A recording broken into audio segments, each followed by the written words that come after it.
nothing, and you'll be happy. June 3rd, 2020. The World Economic Forum publishes a video titled The Great Reset.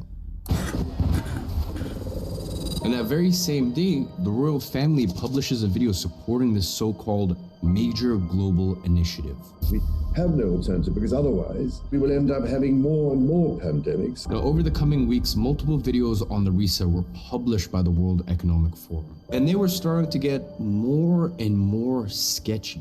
His Excellency Xi Jinping, President of the People's Republic of China. Major economies should see the world as one community and coordinate the objectives, intensity, and pace of fiscal and monetary policy. And naturally, people started noticing that there was something rather nefarious behind this whole Great Reset initiative. And that begs the question, what are the real intentions behind the reset? Is it simply a failed marketing attempt at an actual genuine initiative? Or is it an attempt to concentrate the power in the hands of a few elitists and establish a new world order, as some are saying? And if so, who is behind this? And why the heck do we even need a reset in the first place? So today, we are investigating the Great Reset. And more importantly, we're doing something that no one else dares to do. We are exposing how the world actually works behind the scenes. And some of you guys may think you know the story, but it goes so much deeper. I have uncovered secret plots to topple the financial system, the real motives behind some of history's biggest crises, and instances of government officials secretly funding their own war enemies while their troops were in the battlefield, and even a secret organization that controls 95% of the world's GDP. So this is the first episode in a 3-part series that has been half a year in the making. And you know, every time I thought I had come to an answer to my questions, a brand new problem would arise, leading to a never-ending rabbit hole that would eventually reveal who runs the world. It reveals the faces of those that hide in the shadows and use their puppets to control everything around us. And I call them the puppet masters. And the reason it took me so long to release this is because I wanted to figure out exactly how you can save yourself from their tyranny. And actually, let me just show you how I started this whole process in the first place. There is still one way out.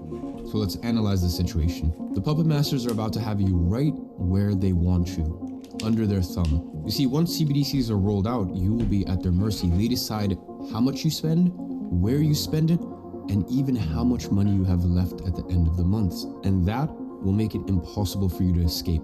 You will be on a perpetual hamster wheel for the rest of your life, living paycheck to paycheck, because no matter how much you save, their negative interest rates will chew away at your savings, because they don't even view it as your money to begin with in the first place. Forget your property rights, forget your future, forget your liberty.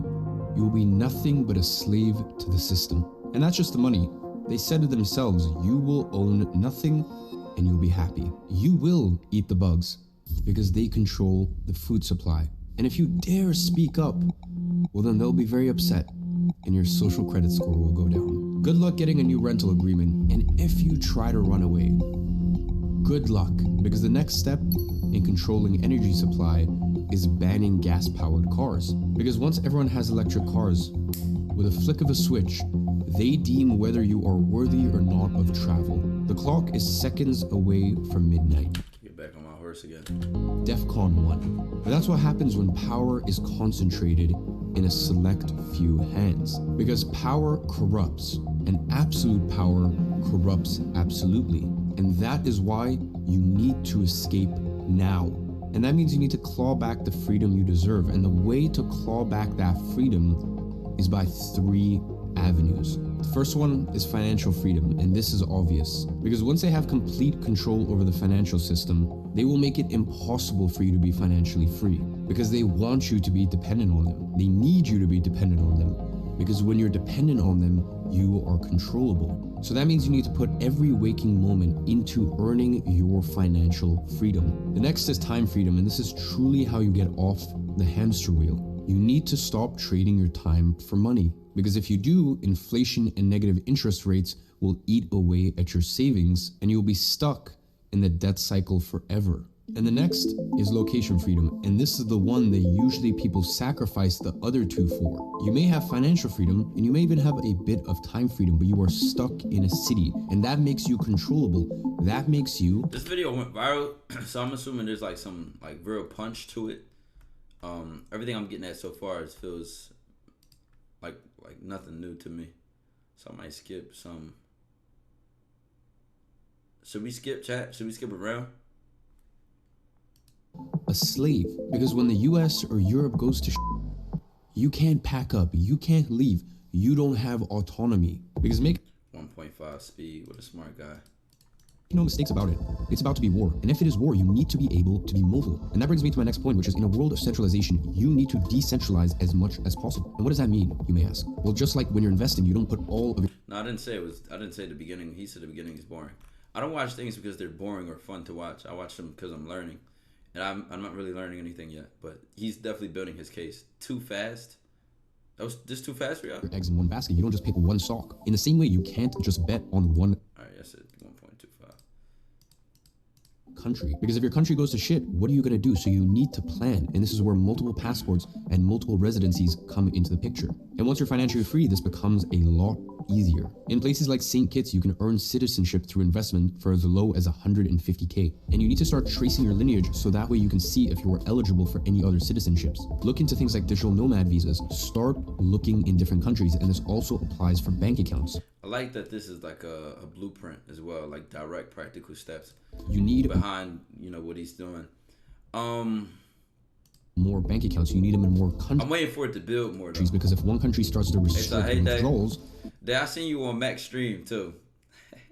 Well, then you're stuck. If one country starts tracking your carbon footprint and charges you for it, which by the way is already happening, I wrote about this a few weeks ago, but MasterCard has already implemented technology that is required to know your exact carbon footprint depending on your spending. And the next step, well, if you spend in non-climate friendly places, well, you'll be penalized. And what's worse is they're giving the technology to every major payment processor. And that's why you need more bank accounts. You need bank accounts in different countries. And it amazes me that more people don't do this. In the same way you treat your investments, you need to treat your cash. And realize that the only way you can complete these steps is if you have these 3 types of freedom that I've...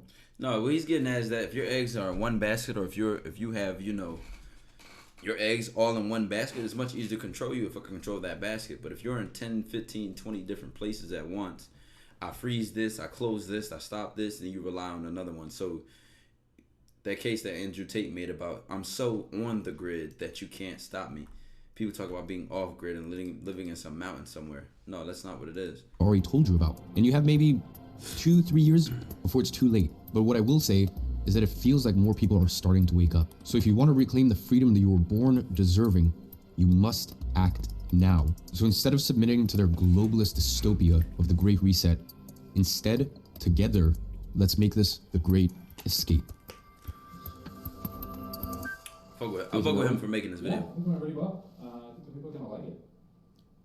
I kind of feel like we're just a broken record at this point. That's what I was about to say. He said it about his own video. I'm like, this feels like redundant information. So that's why I think he about to cook now. I feel like we're just beating the same dead old horse. Beating the same horse, bro. I mean, it's the truth. So there's not really much more you can do. I don't know. I feel like something just isn't right.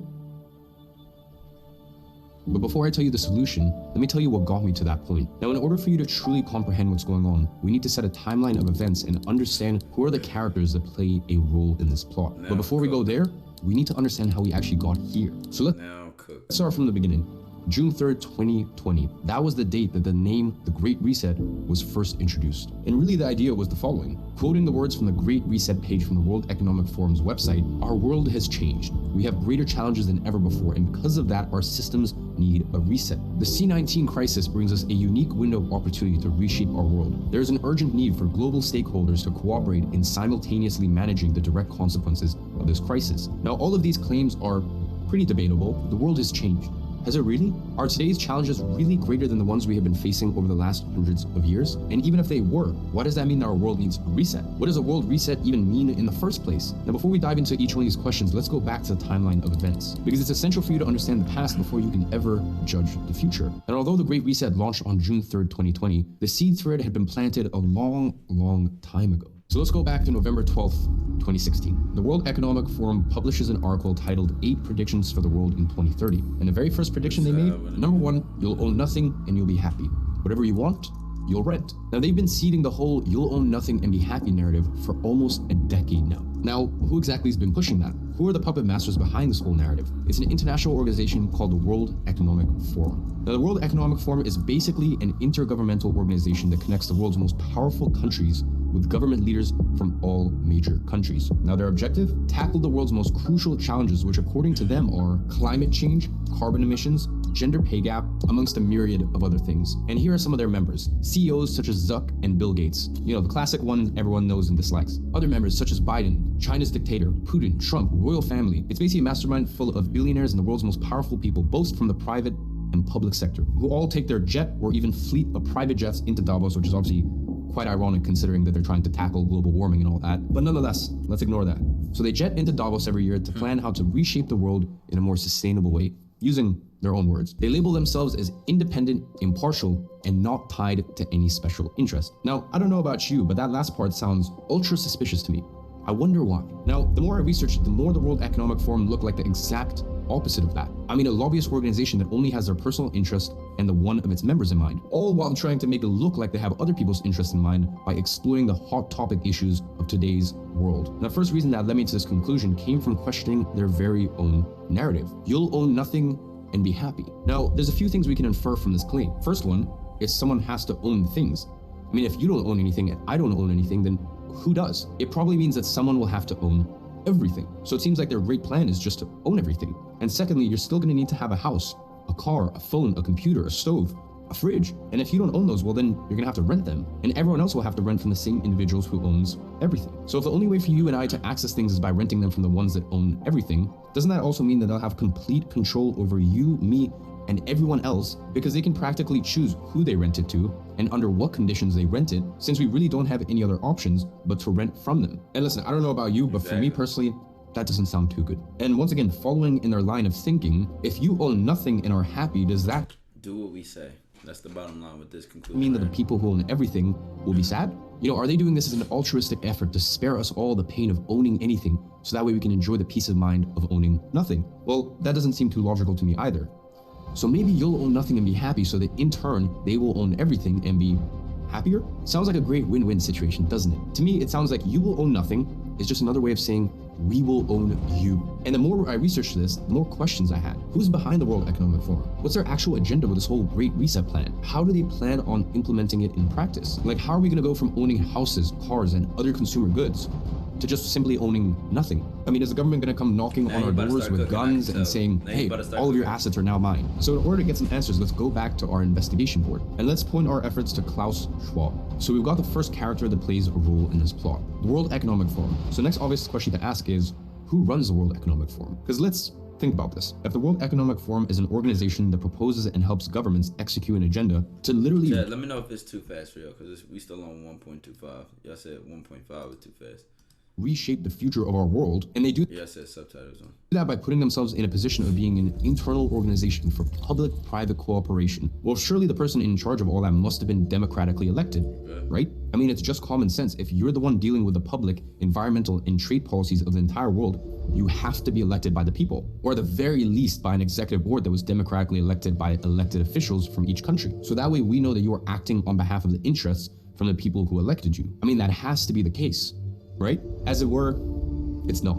Because the World Economic Forum is not like the United Nations, the IMF, or even the World Bank, which are the biggest institutions in the world, and all of which have democratic systems to elect their heads. The WEF, though, well, they're a completely private institution. There's no democratic election to decide who's in charge, and even more interesting than that, all of the institutions that I just mentioned, the IMF, the World Bank, the United Nations, well, they support and execute an agenda that was set by the World Economic Forum. Listen, the bottom line is, the person who's dictating the economic and environmental... Did y'all just catch that?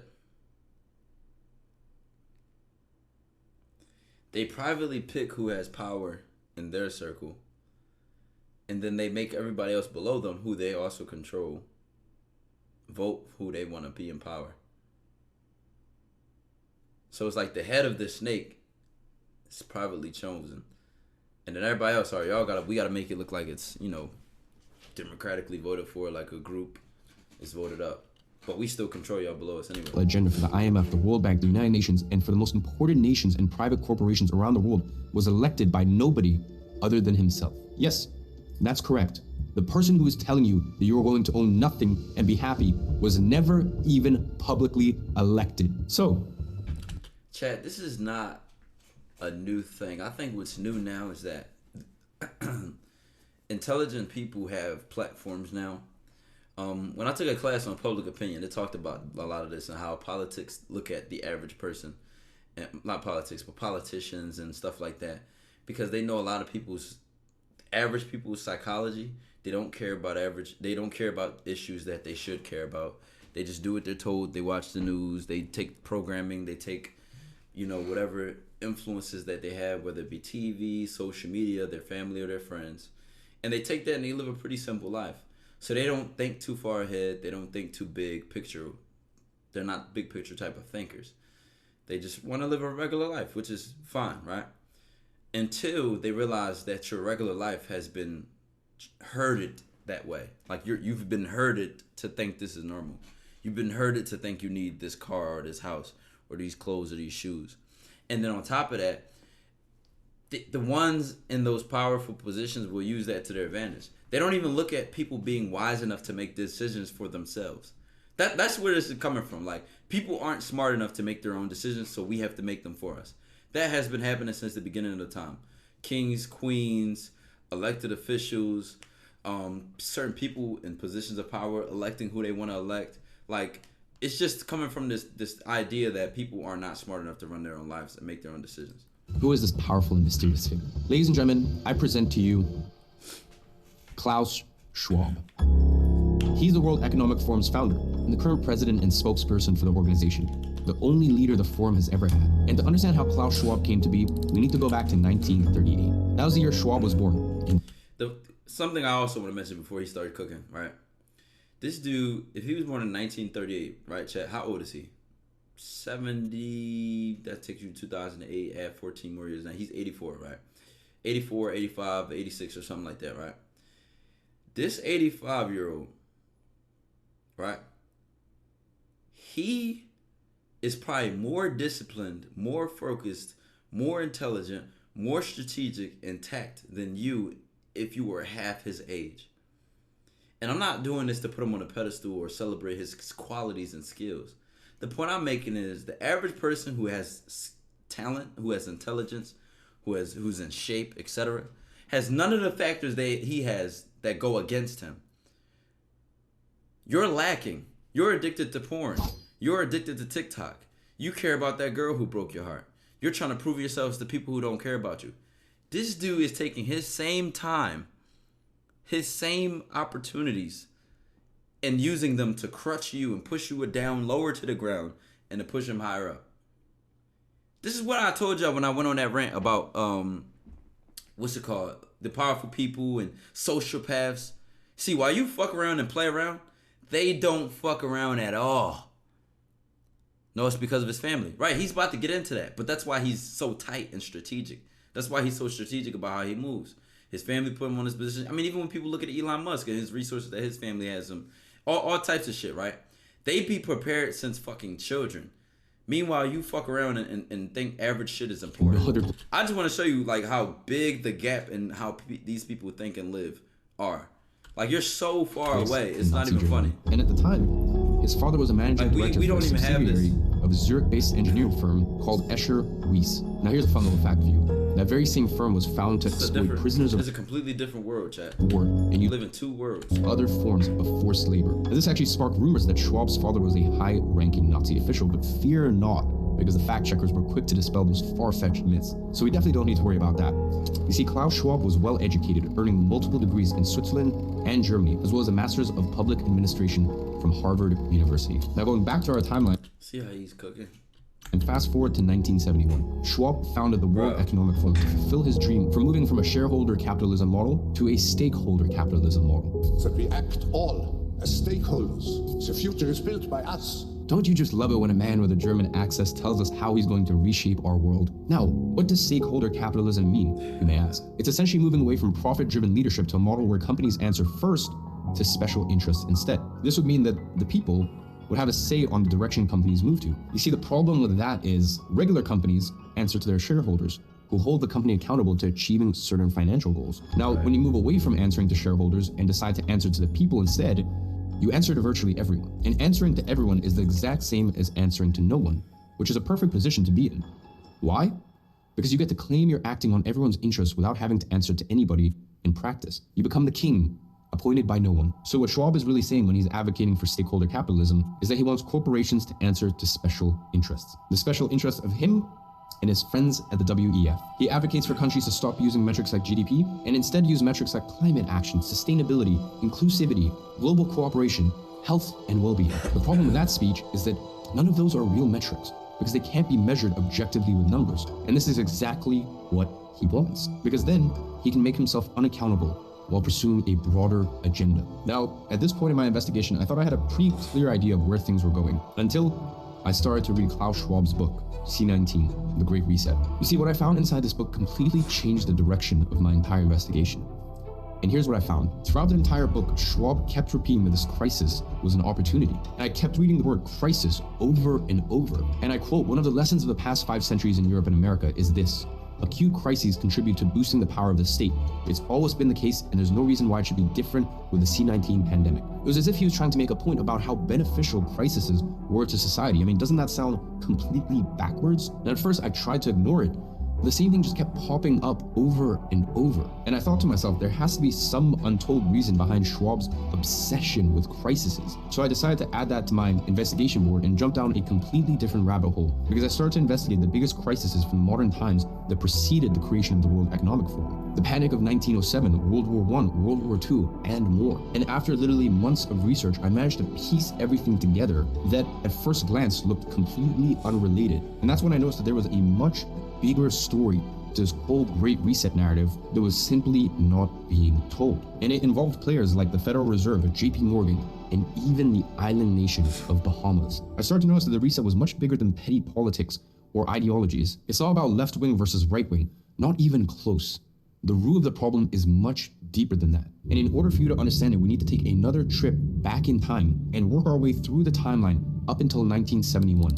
This is modern day journalism for you. The year the World Economic Forum was founded. 1914, World War I. Now we often ask ourselves how it would even be possible to commit the heinous acts that marked the 20th century. And I think after I tell you the real story behind the US's entrance into World War I, things will begin to clear up. You see, you believe what you've been told in history class. You might even think that the US entered World War I for the greater good. I mean, after all, it was the influx of US troops coming at the brink of time that played a major role in the Allies' victory. So surely the US was motivated by pure intentions, a desire to restore peace in the world and fight evil. Well, the more I researched, the more I questioned that hypothesis. And I'm sure there were good actors who did want that, but the truth is, they were hardly the ones pulling the strings. You see, prior to the war, there was no appetite amongst the American public to join the war. So why did they? The war was far away, it didn't threaten American security, and quite frankly, it was none of America's business. At least that's what the vast majority of Americans thought. And the large German population in the US were drawn towards neutrality. And the rest of the population could be characterized as disinterested in the war. And I guess that's only natural. I mean, who would want war? Worse still, what kind of man would seek war? Seek the death of millions? And this question started to become more and more pertinent after I found out that the US's entrance into the Great War didn't exactly happen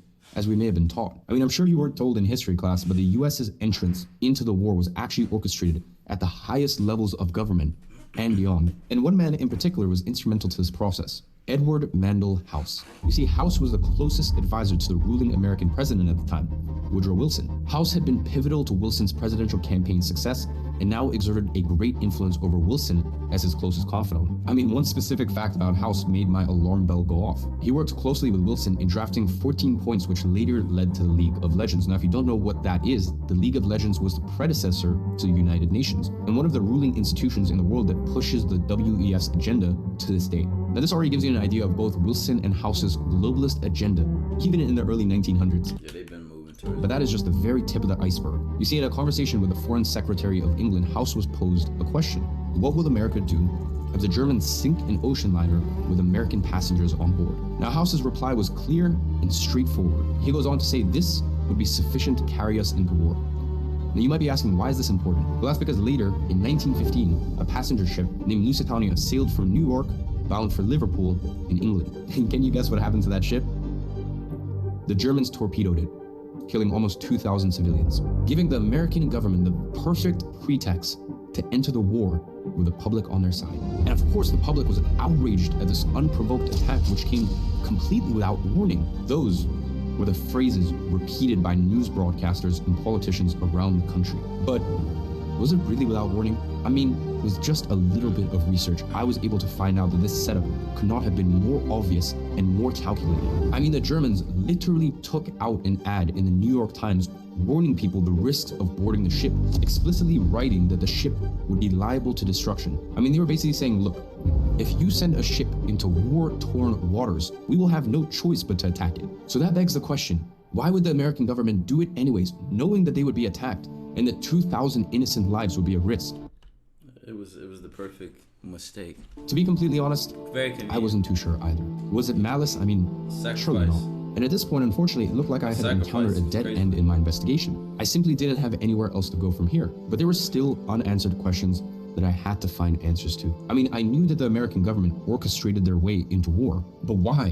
Why would they do that? And I knew that later on, House and Woodrow went on to create the foundations for the UN, an organization that's completely aligned with the WEF's interests, but I still hadn't found a direct connection between the two. And why did Klaus have such a fixation on crisis in his book? You know, I sat with those questions for weeks, with honestly embarrassingly little progress. But it was only after weeks of going nowhere with my research that I was able to find something that would help me piece things together. It turns out that the answers to my questions were buried in an old and obscure book written by General Smedley Butler, titled War is Racket.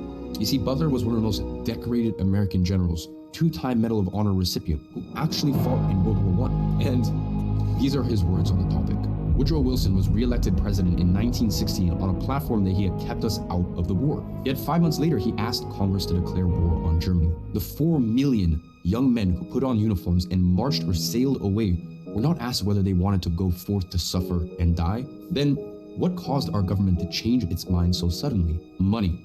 An Allied commission came over shortly before the war declaration. He on their ass. You see, the president summoned a group of advisors, and the head of the commission spoke. Stripped of its diplomatic language, this is what he told the president and his group. There's no use kidding ourselves any longer. The cause of the Allies is lost. We now owe you, the American bankers, the American munition makers, manufacturers, speculators, exporters, $5 or $6 billion. And if we lose, and without the help of the US we must lose, we, England, France, and Italy cannot pay back this money.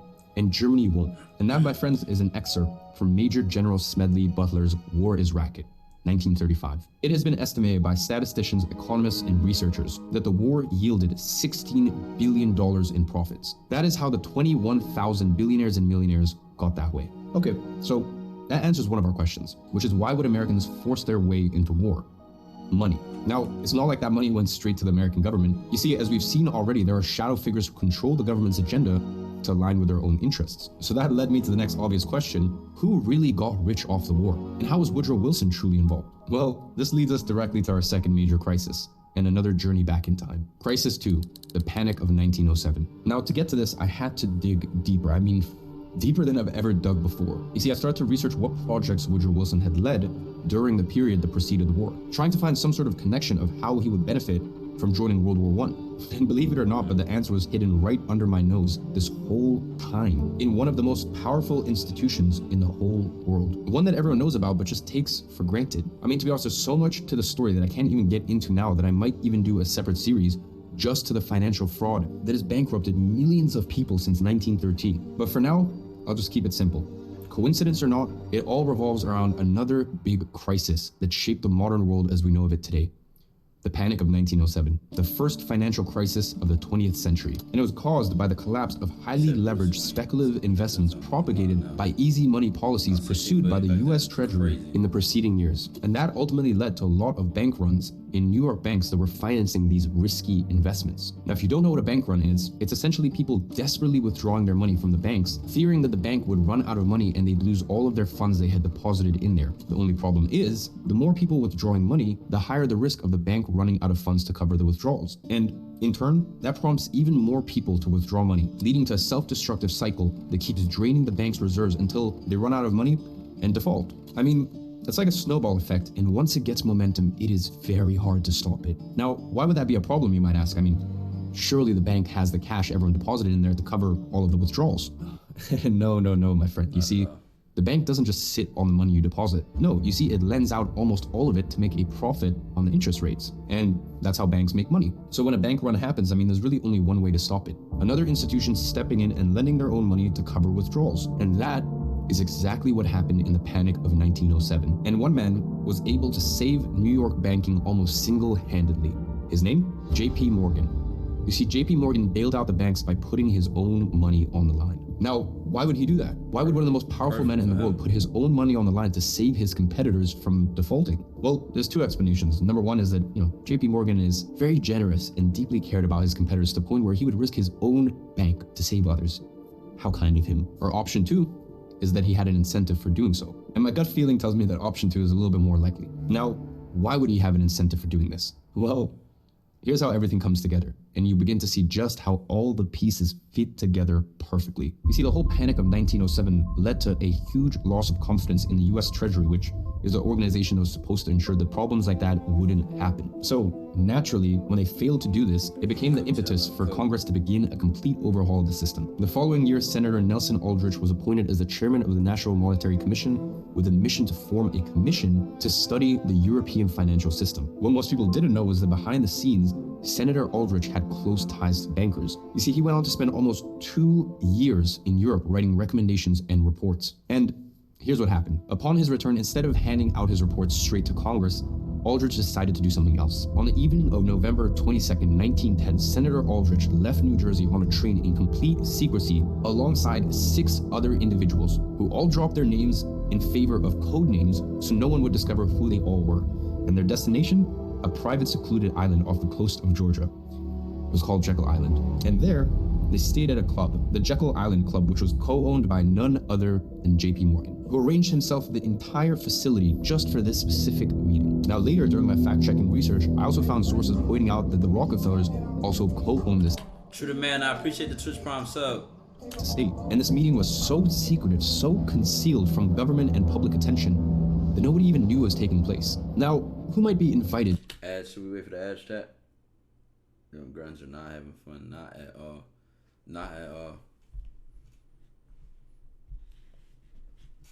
My ads are done. To attend such a secretive, important meeting. Now, more than a decade later, a list of the attendees of the secret meeting was actually leaked, and it was discovered that the attendees together represented about 1/4 of the world's wealth at the time. They were A.P. Andrews, who was the Assistant Secretary of the U.S. Treasury Department, Paul Warburg. They took the biggest pieces of money on the board. Bank Killer, I appreciate the T1 sub, brother. Was actually a naturalized German representing Kuhn, Leob, and Co. Frank A. Vanderlip, who was president of the National City Bank of New York. Henry P. Davison, who was the senior partner of J.P. Morgan Company. Charles D. Norden, who was the president of the Morgan-dominated First National Bank of New York. And Benjamin Strong, representing J.P. Morgan himself. It was basically a secret meeting of the top financiers and bankers of the U.S. And the excuse for such powerful representatives and wealth to meet together? To go on a duck hunting trip on Jekyll Island, of course. Only that duck that they were hunting was your money. Because what they were planning in that secret meeting was something that would deeply benefit the big national bankers for centuries to come. And I know that this is all starting to sound maybe like a bit of a dramatic exaggeration, so don't take my word for it. Let's hear directly from the Forbes founder, Bertie Charles Forbes, who wrote firsthand about this event. Picture a party of the nation's greatest bankers stealing out of New York on a private railroad car under the cover of darkness, stealthily riding hundreds of miles south, embarking on a mysterious launch, sneaking onto an island deserted by all but a few servants, living there for a full week under such rigid secrecy that the names of not one of them was once mentioned. Least the servants learned the identity and disclosed to the world the strangest, most secret expedition in the history of American finance. I am not romancing, I am giving to the world for the first time the real story of how the famous Aldrich currency report the foundation for our new currency system was written. The utmost secrecy was enjoyed upon all. The public must not glean a hint. They got together, put all their minds together and say, yo, we above all these fucking people, man.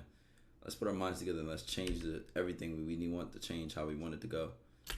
Was written. The utmost secrecy was enjoyed upon all. The public must not glean a hint of what was to be done. Senator Aldrich notified each one to go quietly into a private car of which the railroad had received orders to draw upon an unfrequented platform. Off the party set, New York's ubiquitous reporters had been foiled. Nelson had confided to Henry, Frank, Paul, and Piet that he was to keep them locked up at Jekyll Island, out of the rest of the world, until they had completed their plan. So you might be asking, what plan were they working on? Well, it was the current U.S. central bank, the Federal Reserve. And this was one of the biggest turning points for the puppet master's control over the money in history. And I'll tell you why in just a second. But first, let me tell you why the creation of the Fed required such a secretive meeting in the first place. You see, virtually all of the founding fathers and enlightened thinkers had been diametrically opposed to central banks. Thomas Jefferson even stated, "I sincerely believe that banking establishments are more dangerous than standing armies, and that the principle of spending money to be paid by posterity under the name of funding is but swindling the futurity on a large scale." In fact, most people don't even know this, but America had another central bank before the Fed, back in the 1830s when Andrew Jackson was the 7th president. And on his deathbed, President Jackson was actually asked what the greatest honor of his career had been. Without any doubt, he proudly exclaimed, "Killing the central bank." Unfortunately, his efforts, while noble, had never fully eradicated the problem. They simply mitigated them, because the puppet masters now had the perfect opportunity to create a new central bank. They had the people's support for an overhaul on the financial system that was driven by the panic of 1907. And they had the written plan for it, backed by the most powerful bankers in the country. And they had someone to sign their plan into law, Woodrow Wilson, who also coincidentally got some campaign financing from these very same bankers that facilitated his way into the Oval Office. The day was December 23rd, 1913. From that day on, bankers were the ones with complete control over the economy. Woodrow Wilson was the newly elected president, and on the evening of the 23rd of December, when most congressmen had already left for Christmas holidays, well, Wilson rushed the Federal Reserve Act through an almost empty Senate. I mean, I need you to understand this. The act was approved by a vote of literally 3-0 and approved the creation of, first of all, the IRS, aka the taxman, the hallmark of modern taxation. Number 2, the infamous Federal Reserve, and with his signature. The Fed now had the exclusive power to print America's money, meaning the government had given away its power to control their own economy to a private institution. Yes, you heard that right. The Federal Reserve is not federal at all. It is a private institution controlled by the most powerful bankers in America. And just so you understand, out of the attendees of that meeting in Jekyll Island, Warburg was appointed as a member of the Federal Reserve Board of Governors and went on to serve as the second vice chairman of the Federal Reserve just 2 years later. Benjamin Strong Jr. served as the governor of the Federal Reserve Bank of New York for 14 years. And Henry, Charles, and Benjamin were deeply connected to JP Morgan, which still owns 30% of the New York Fed still to this day, which by the way also happens to be where their HQ is based. And Senator Aldrich, the very man appointed by Congress to lead the National Monetary Commission and who called for the secret meeting in the first place, well, funnily enough, he went on to become a member of the Rocker family himself through marriage. Meaning, the guy who architected the creation of the Federal Reserve was a Rockefeller. And ladies and gentlemen, that is why I always say that the government and the politicians are never the ones in charge. They are simply a mere puppet for the puppet masters. And again, I'm not the only one who came to this conclusion. You see, during my research, I came across an old and battered congressional record from the House in 1908. And they were discussing the creation of a central bank years before the bill was even signed.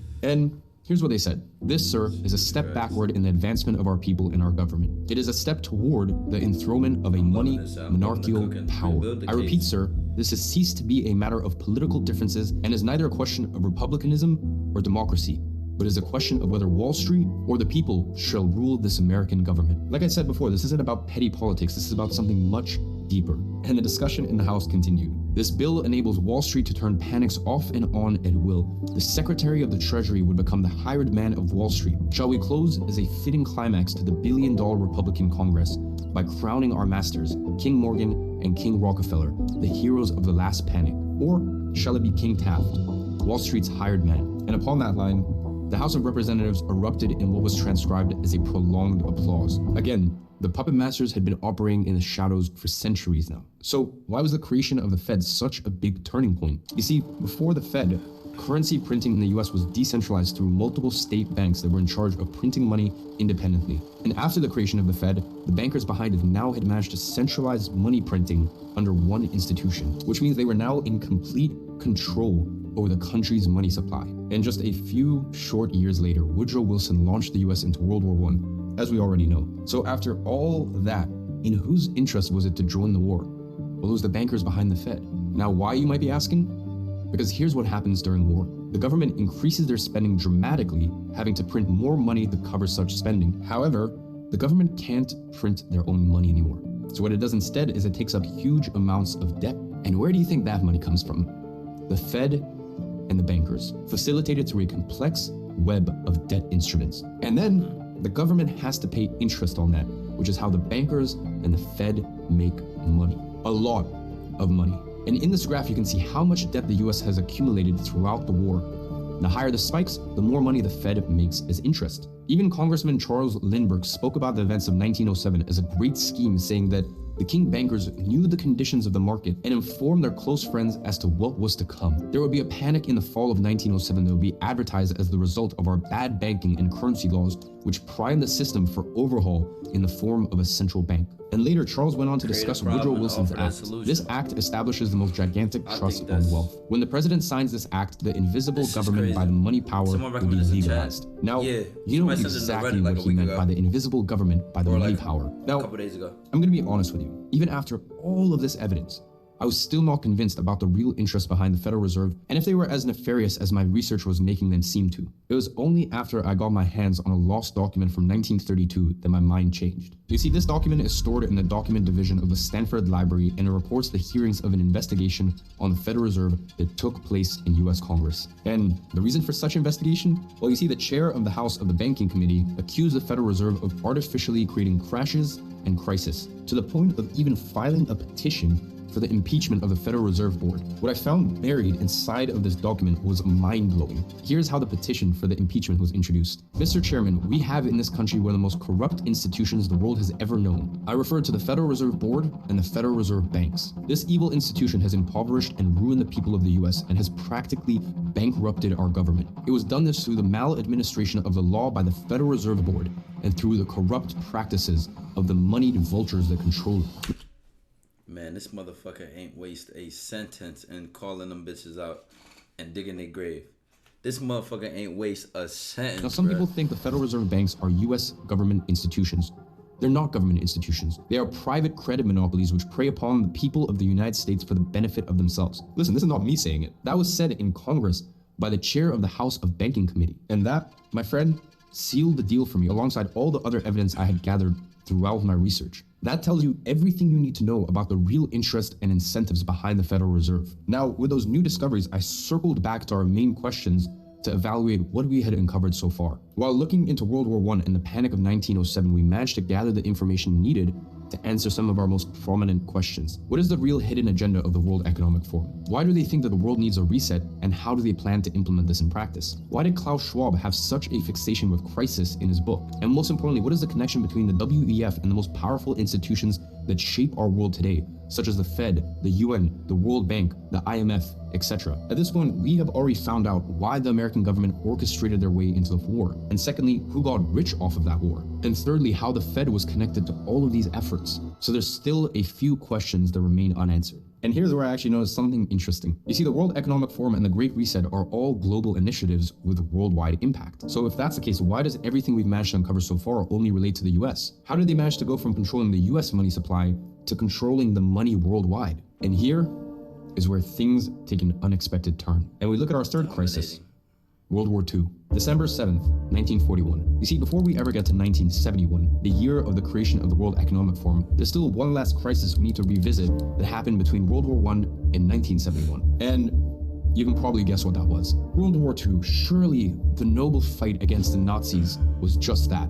Noble. I mean, after all, the US had absolutely no choice but to enter the war after the atrocious events of December 7th, 1941, when the Japanese Empire launched a surprise military attack at Pearl Harbor. At least, that's what I've always been told. Now, after finding out the real reason that the US joined World War I couldn't help but ask myself the question, was that really what happened? You see, the US already had a precedent of orchestrating their way into wars, so I simply couldn't take all these facts at face value. So I went on to investigate, and what I found made me realize just how deep the rabbit hole goes. I mean, obviously learning from their own experiences during World War I, the puppet masters already knew how to create filthy amounts of wealth through war. I mean, their blueprint was simple.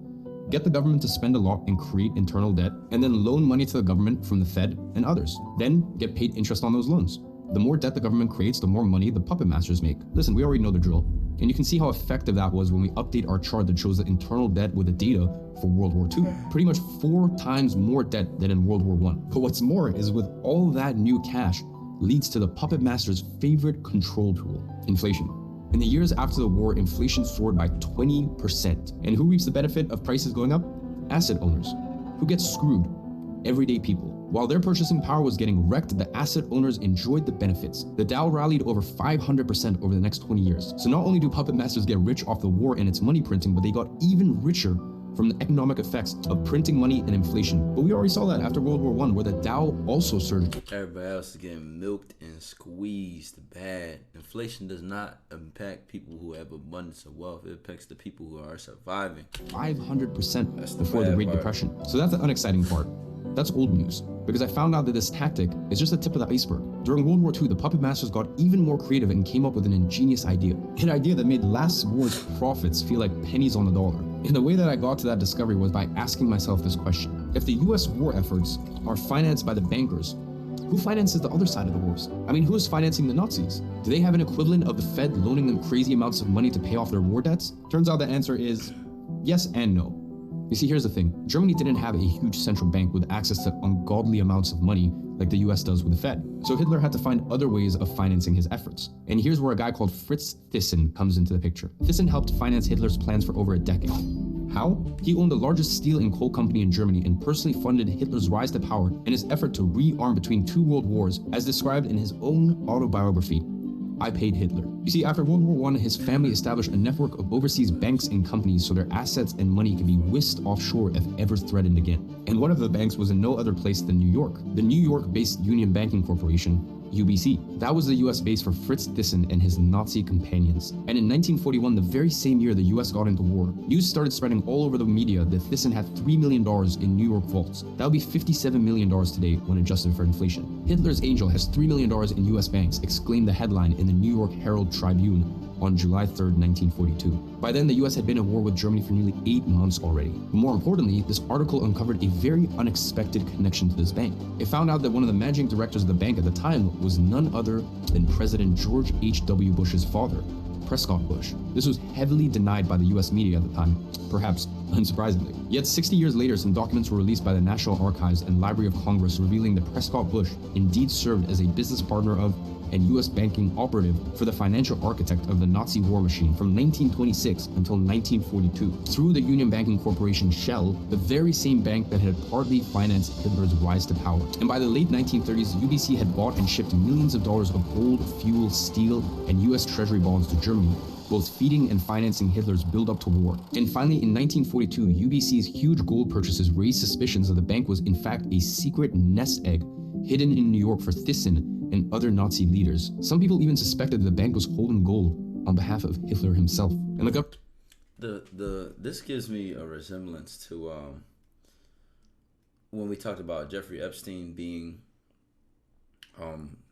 his skills, how he was able to do certain things.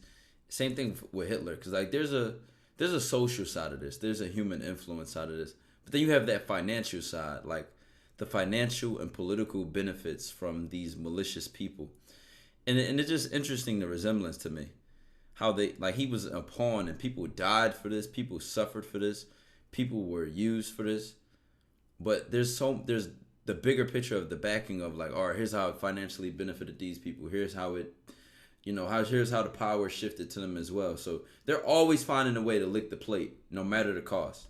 Government ended up confirming Thyssen's control of Bush's UBC, and in October 1942, the bank was seized under the Trading with the Enemy Act. And by November, the Silesian American company, another of Prescott Bush's ventures, had also been seized. He got caught red-handed. And you know what happened to him and all of his assets? Absolutely nothing. The assets were held by the government for the duration of the war, then returned after afterwards, meaning he got caught stealing US gold to fund their biggest war enemy and make a profit on it, and in the end he wasn't charged and got to keep all of the stolen gold. That, my friends, is the power of the puppet masters.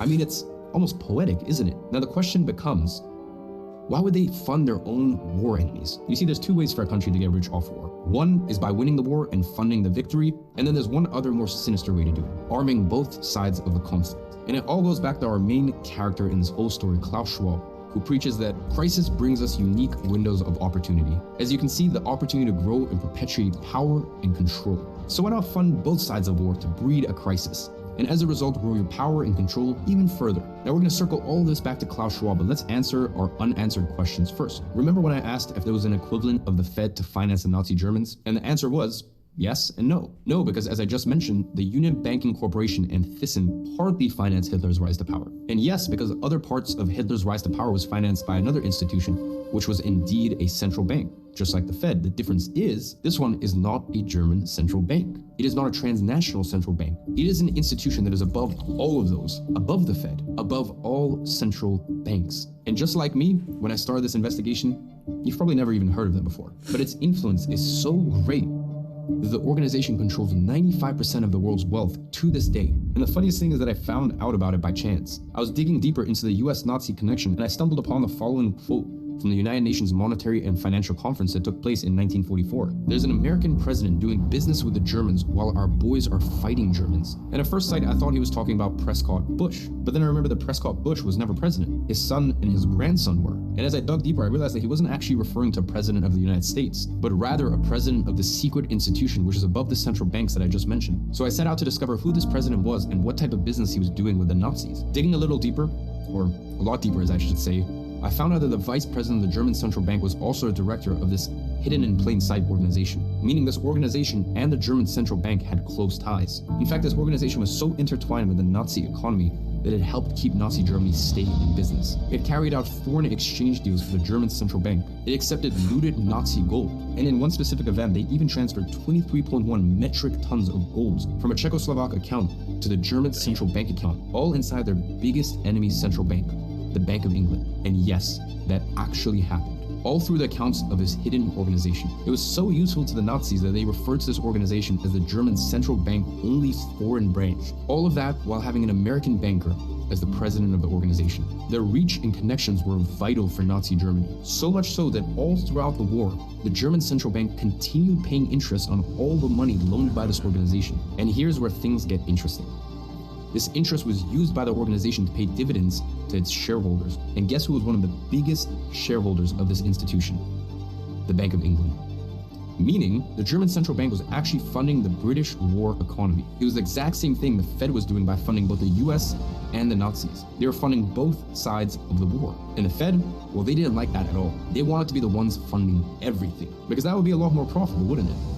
So they wanted to get rid of this organization, and they had a plan for doing so. Now, how did I find that out? Well, do you remember that quote from a few minutes ago? There's an American president doing business with Germans while our boys are fighting Germans. Well, it turns out that that was said at the United Nations Monetary and Financial Conference, more popularly known as the Bretton Woods Conference.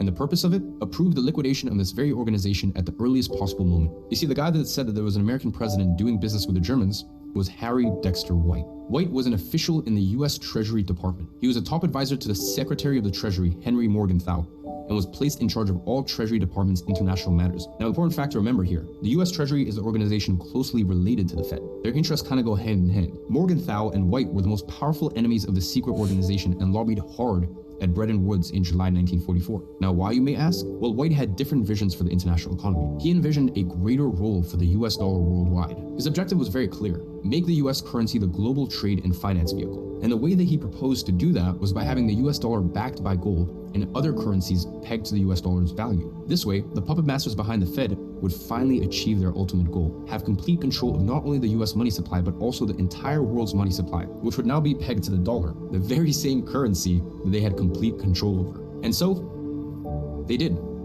The outcome of the Bretton Woods Conference was very favorable for the puppet masters. It led to the creation of the International Monetary Fund, or the IMF, and the World Bank, the two institutions the puppet masters needed to assert their worldwide control. And that leads us directly back to our most important year in our timeline, 1971, where the puppet masters made their final move to assert control over the world's monetary system. The final The only reason move I'm that was familiar with a lot of this stuff is because the dude like Noam Chomsky, and he talked about all the war crimes that presidents have done. The books that I talked about with Noam Chomsky, like he's been heavy on world affairs and digging into shit like this. For them to start implementing their ultimate multi-decade-long plan, the Great Reset.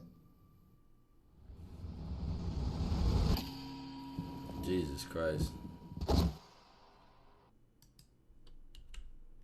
No, he definitely cooked. He definitely cooked.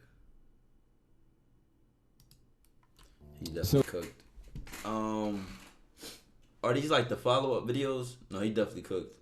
Part 2 just came out. And then while we're doing it, somebody come in the chat, Hawks down. Brother, open your eyes, brother. Please, please, brother.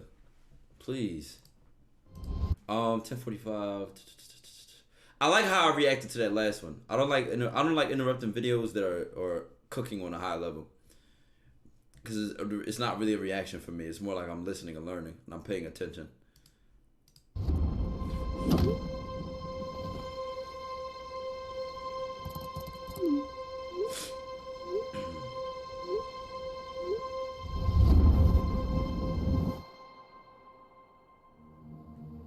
August 15th, 1971. I mean, it was just meant to be another chill Sunday for Americans. But what they didn't expect is that would be the date that their money would become worthless. And that would lead to the complete overhaul of the financial system. I have directed Secretary Connolly to suspend temporarily the convertibility of the dollar into gold or other reserve assets. An overhaul that's on the verge of being finalized today. And the scariest part is that it's led by one single organization. And this organization is above governments, private and central banks, and even controls 95% of the world's GDP. The year was 1971, perhaps the most pivotal year in recent history that you've never even heard of. Now you might be asking, what exactly happened that year? And if it's so important, why does no one really know about it? Well, those were some of my central questions that began an investigation that would lead directly back to our favorite initiative, the Great Reset. So let's have a look at what actually happened in the year of 1971. Inflation soared, real wages were crippled, productivity and compensation were uncoupled. You see, the world took quite a turn in 1971. I mean, clearly wages started to decline drastically, and things that were previously correlated completely lost correlation overnight. And that, my friend, was just the tip of the iceberg. There were far more profound structural changes happening in the background. Something carefully planned and extremely shady was set to happen that year. You see, 1971 was the year that your money officially became worthless. Now, you might say that your money still has value to this day, and you might be partially right, but the question is, money spreads and bankrolls. Why does it have value? You see, simply put, it's just because you believe it does. And that's the beauty and the curse of fiat currency. It works as long as everyone believes it works. I mean, it sounds almost religious. And all of that began in 1971. You see, prior to 1971, the government had to hold a certain amount of gold for every dollar they printed. You see, the dollar was backed by gold, and you could redeem 1 ounce of gold for $35. And this ensured inflation was steady and made it so that money actually held value, because you could always exchange it back for gold. The problem with this, it was extremely hard for the Fed to print more money when they had to put 1 ounce of gold as collateral for every $35 they printed. I mean, it would be much easier if they could just simply, I don't know, print money out of thin air, and that is exactly what they did, and still do to this day. That was the first big event that happened in 1971. President Nixon severed ties between the dollar and its golden base, meaning the dollar was no longer convertible to gold. And that is the very thing that has led to the obscene devaluation of the American dollar ever since. Now, learning that led me to an inevitable question. Why? Why would the government tarnish their own currency's value by taking a lot of the in-depth details are new to me, but not the shift of how this power structure has been created. None of that is really new to me. But into the families of this meeting, and then they met here on this island. That's like a lot of like this in-depth details. It's like, whoa, what the fuck? The gold standard. And the answer became apparent but none of this very is quickly. Not knowing about the dollar not being, asset-backed security, stuff like that happen in other countries, like why Africa is so important, why natural resources are so important, why controlling the countries that put that out, why benefiting from war is so important. This needs not to be new. If it's new for y'all, you got to get on your education very fast. A lot of these details are very he really went all encompassing with this video, and that's what I like about it. It fills in a lot of gaps. It's all about control. You see, at the time, the US dollar was pegged to gold, and the majority of people's brain, society's brain, is conscious. We can escape government. I mean, just look at this fact. Just look at this fact, right? There's I mean, on my thing, it says 483 live viewers right here. If we were hosting an E-date, if I were reacting to messages, if I had a girl on stream with a fat ass and the OnlyFans, just think about the loop that creates, right? The first loop is we would have triple, quadruple, double the viewers right now. The other loop is it would attract more people who are just loved and fulfilled by entertainment. The third loop is I'll make quicker money that way. She makes money on her OnlyFans. Now, mind you, I'm not like, you can't blame puppets for being a puppet. You can't blame people for being addicted to entertainment and stuff like that, right? The point I'm about to make is just this loop and continuous cycle of entertainment, being distracted, being rewarded for distracting others, etc., right? Now, continue to do that. People continue to expect it. People just continue to stay distracted for it. It's like getting a drug and then needing to get high again.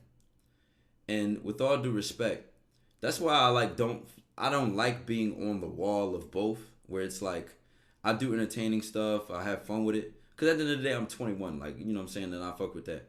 But with all the shit that goes on in my head, this was what the beginning of the break was about. It's like with all the stuff that goes on in my head, it's like a complete disrespect and injustice to myself. With all due respect to all the connections and friends I have made that come from entertainment side of content, and it has helped grow my platform in the ways that it has. And honestly, I seen it as a benefit to me to maintain that relatability aspect. Because if I talk to y'all about Noam Chomsky or things like, you know, people of these topics, Dr. Claude Anderson, you know, people know the mainstream guys like Dr. Umar and, you know, stuff like that, but they don't dig deeper. If we get into shit like that, this is where people get lost. But I think that it's time to double down and body even harder and leaning into that to shift towards things that matter and things that will wake people up. I mean, it's like chat. It's like people even come in here and talk about things that don't matter, like such as, oh, well, how many genders are there? Or who's about to win the playoffs? Or who's about to, like, bro, I don't care. I don't care. There are bigger fish to fry. There are more important matters at hand. That shit literally doesn't matter. It's the hamster wheel, the distraction, the continuous following, the continuous... Now, this may offend some people. It should offend a part of you. It should offend a part of you that is addicted to entertainment. It should offend a part of you that has been allowing yourself to be distracted, including myself. Allowing things to take up your mind and your thought space that aren't worthy of it. That there are bigger fish to fry. Allowing you to take responsibility on a deeper level for deeper and more purposeful topics and things. That's okay. The problem is that if you go back into your older former self, which loves entertainment or loves validation and loves the hamster wheel, that's on you. But it's okay to be like, damn, I'm drawn. Like, this shit not important. Because even I'm having a moment of that chat, like being more concise and being more intentional with my content and what I bring to the platform. Whether it makes me bigger or smaller than other people, I don't care. As long as I'm having the impact that I want. That's what I love. That's what I enjoy. That's why I enjoy when videos like the Alligator Cave, the book breakdowns do good, because it's like, yo, those are my strengths. Yes, I could just do on blind dates. I could rizz up. I could flirt and all that shit. But that's easy. That's just a human interaction to me. That's not like, it might blow people away because, again, we're in a time where social media and human interaction and social skills aren't normal. But time to lock in on things that really matter. And every other major currency was pegged to the dollar. So when England and France threatened to redeem their gold, the Fed was in trouble given their limited gold reserves. And at the same time, the US was facing a recession and was struggling to stimulate the economy because of the government's monetary policy. Because at the time, it was really just limited by the amount of gold they had. So the Fed needed a way out. They needed to boost their domestic economy. Any resources or books you would recommend for educational topics like this? Look into Noam Chomsky and his books. I have two of them right here. Necessary Illusions and Manufactured Consent. Very, very, very, very thick books that focus more on the political and media controlling side of things, not necessarily the financial side. It does mention that, but he goes more into like world affairs and the political aspect of it, not necessarily like this video is like tying the financial element into the war element. And make sure the US remain the world's into the political element as well. Reserve. Noam Chomsky. Somebody just quoted him in the chat. Currency. So they decided to go off the gold standard. NOAM CHOMSKY. I'll just do this. Two of his books right here.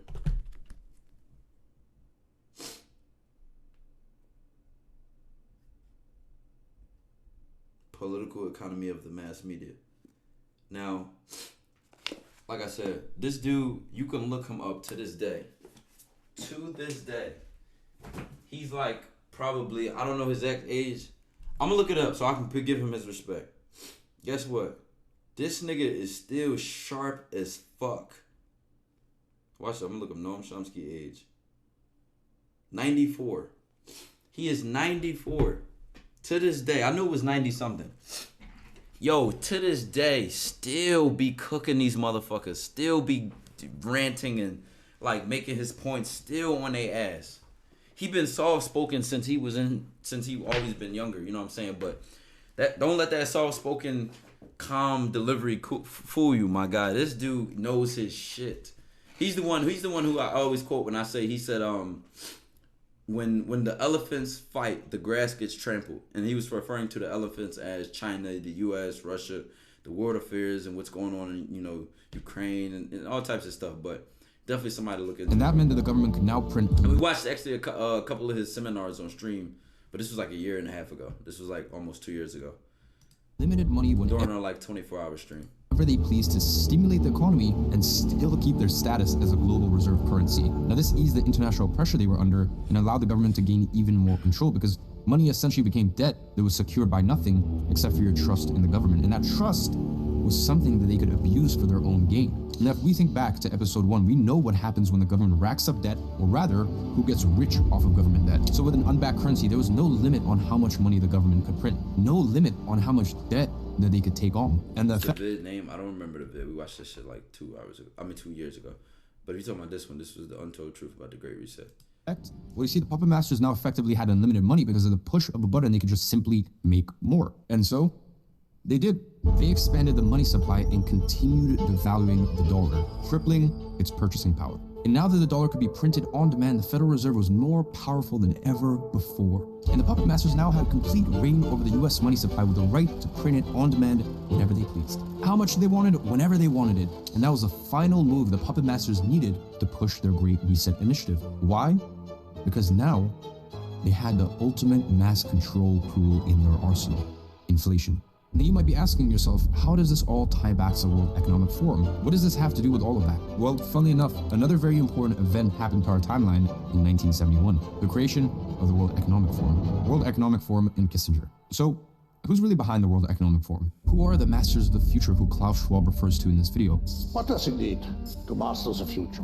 I mean, we already know our buddy Klaus and his sinister intentions, but who else was involved? You see, as I kept looking into Schwab, the World Economic Forum, and the various crises, there was one name that kept popping up in the background. Now, we know that the World Economic Forum boasts that they are a private-public partnership, and we know the public part consists of every major government in the world. But who constitutes the private? As I kept looking into this list, it seemed to be endless, and I was able to dig up the list of attendees to this year's Davos conference. Name any major company. They had a representative there. I'm talking about the likes of Larry Fink, the CEO of BlackRock, the CEO of Bayer, etc., etc. And that begged the question, why were they all there?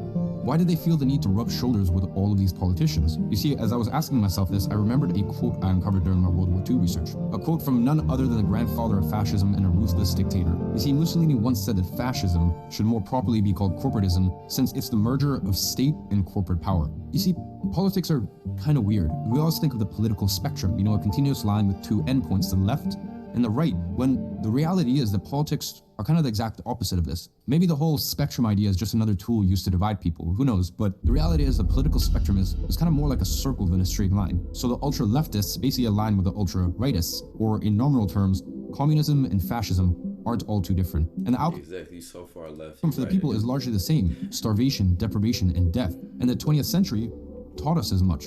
Now here's where things get interesting. The World Economic Forum kept taunting a so-called liberal agenda of global connectivity. But really it's not global at all, is it? nor is it liberal. I mean, true liberalism is a small government that protects people's liberties, not a global government that tells you what food you can or cannot eat. That's why, as I kept digging into who was actually behind the WEF, that one quote kept coming back to me. I kept seeing these huge global conglomerates and the most powerful politicians in the same room mingling and planning, and it became ever so apparent that Mussolini was right to call it fascism corporatism, but one thing still didn't make sense to me. How did Klaus Schwab, in the span of a few decades, amass all of that power? I mean, how did he get the world's most powerful people in the same room at the same time every year, let alone get them all to agree on a global agenda? That seemed off to me. So I went back to the beginning, to the introduction of the WEF, because I knew I'd missed something. And I had, because I thought that Klaus Schwab had founded the WEF by himself, and whilst technically he had, I had missed the person who had helped him all along, a man named Henry Kissinger. Now, who the hell is Henry Kissinger, and why does he matter? Well, for starters, he is listed as an influence on Klaus Schwab in his Wikipedia page, which I thought was quite odd, but who really is Henry Kissinger? Now, according to this official biography, war criminal, killing crime, he's a German-born American politician, army surgeon, diplomat, and consultant. He served as a Secretary of State and National Security Advisor under President Nixon and Ford. He also earned a BA in political science from Harvard, where he would go on to meet Klaus Schwab in 1966 and would eventually become Schwab's mentor. And by 1973, he had won a Nobel Peace Prize and remained a key foreign policy player in the 70s. And in 1977, he Bruce said this is boring because you were taught to be entertained by things that are less fulfilling. Actually won the Presidential Medal of Freedom, and in 1986, that's not my fault. You just in the wrong room, bro. We ain't changing for you. He received the Medal of Liberty. I mean, a pretty impressive guy by all objective metrics, right? Now, as a 99-year-old, he regularly speaks at the WEF. He owns his own diplomacy consultancy, and he's the author of 33 books, the latest one coming out only last year. So it's pretty safe to say that Kissinger remains active in both business and politics. And it's also clear to see that Kissinger was a key influence on Schwab. He helped him in the creation of the WEF and continued being his mentor, as he still is. Well, with a guy like that by its side, I mean, maybe the WEF isn't too bad after all, right? I mean, surely a Nobel Peace Prize recipient can't possibly have non-peaceful motives. Well, if my investigation has taught me something, it's to never assume. So I kept digging into Henry Kissinger with the goal of finding out, who is he really? I'd analyzed dozens of speeches he'd given. I'd perused his most known book. A lot of y'all would ask about this Norway flag, and people thought I was representing the country or something like that. It was actually given from one of the honors courses we had that was on Nobel Peace Prize laureates, and we would like study candidates, and we would take them and give them presentations. Somebody picked Henry Kissinger. I had Nelson Mandela one semester, and it would just always be somebody that they would talk about. And somebody that they would, break down. And when they got into Henry Kissinger, bro, that shit was rough. Look, Ked0017 says, your dad, Ty. Of course. Books and his recent talk at the WEF with his closest confidant, Klaus Schwab. So let's have a look at one of his speeches at the WEF. Now, during the speech, Kissinger warned of a dilution of confidence in classic economic models, a challenge to the capitalist system, but also noted that... But if you don't know what the Nobel Peace Prize has to do with the Norway flag, that's where they vote. Like, that's where they handle the shit.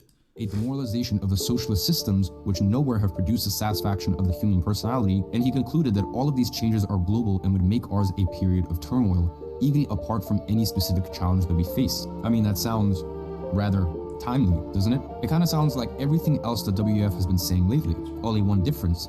The speech is from 1980, 43 years ago, yet their tune hasn't changed one bit. And after I read that, I knew there was more to Kissinger.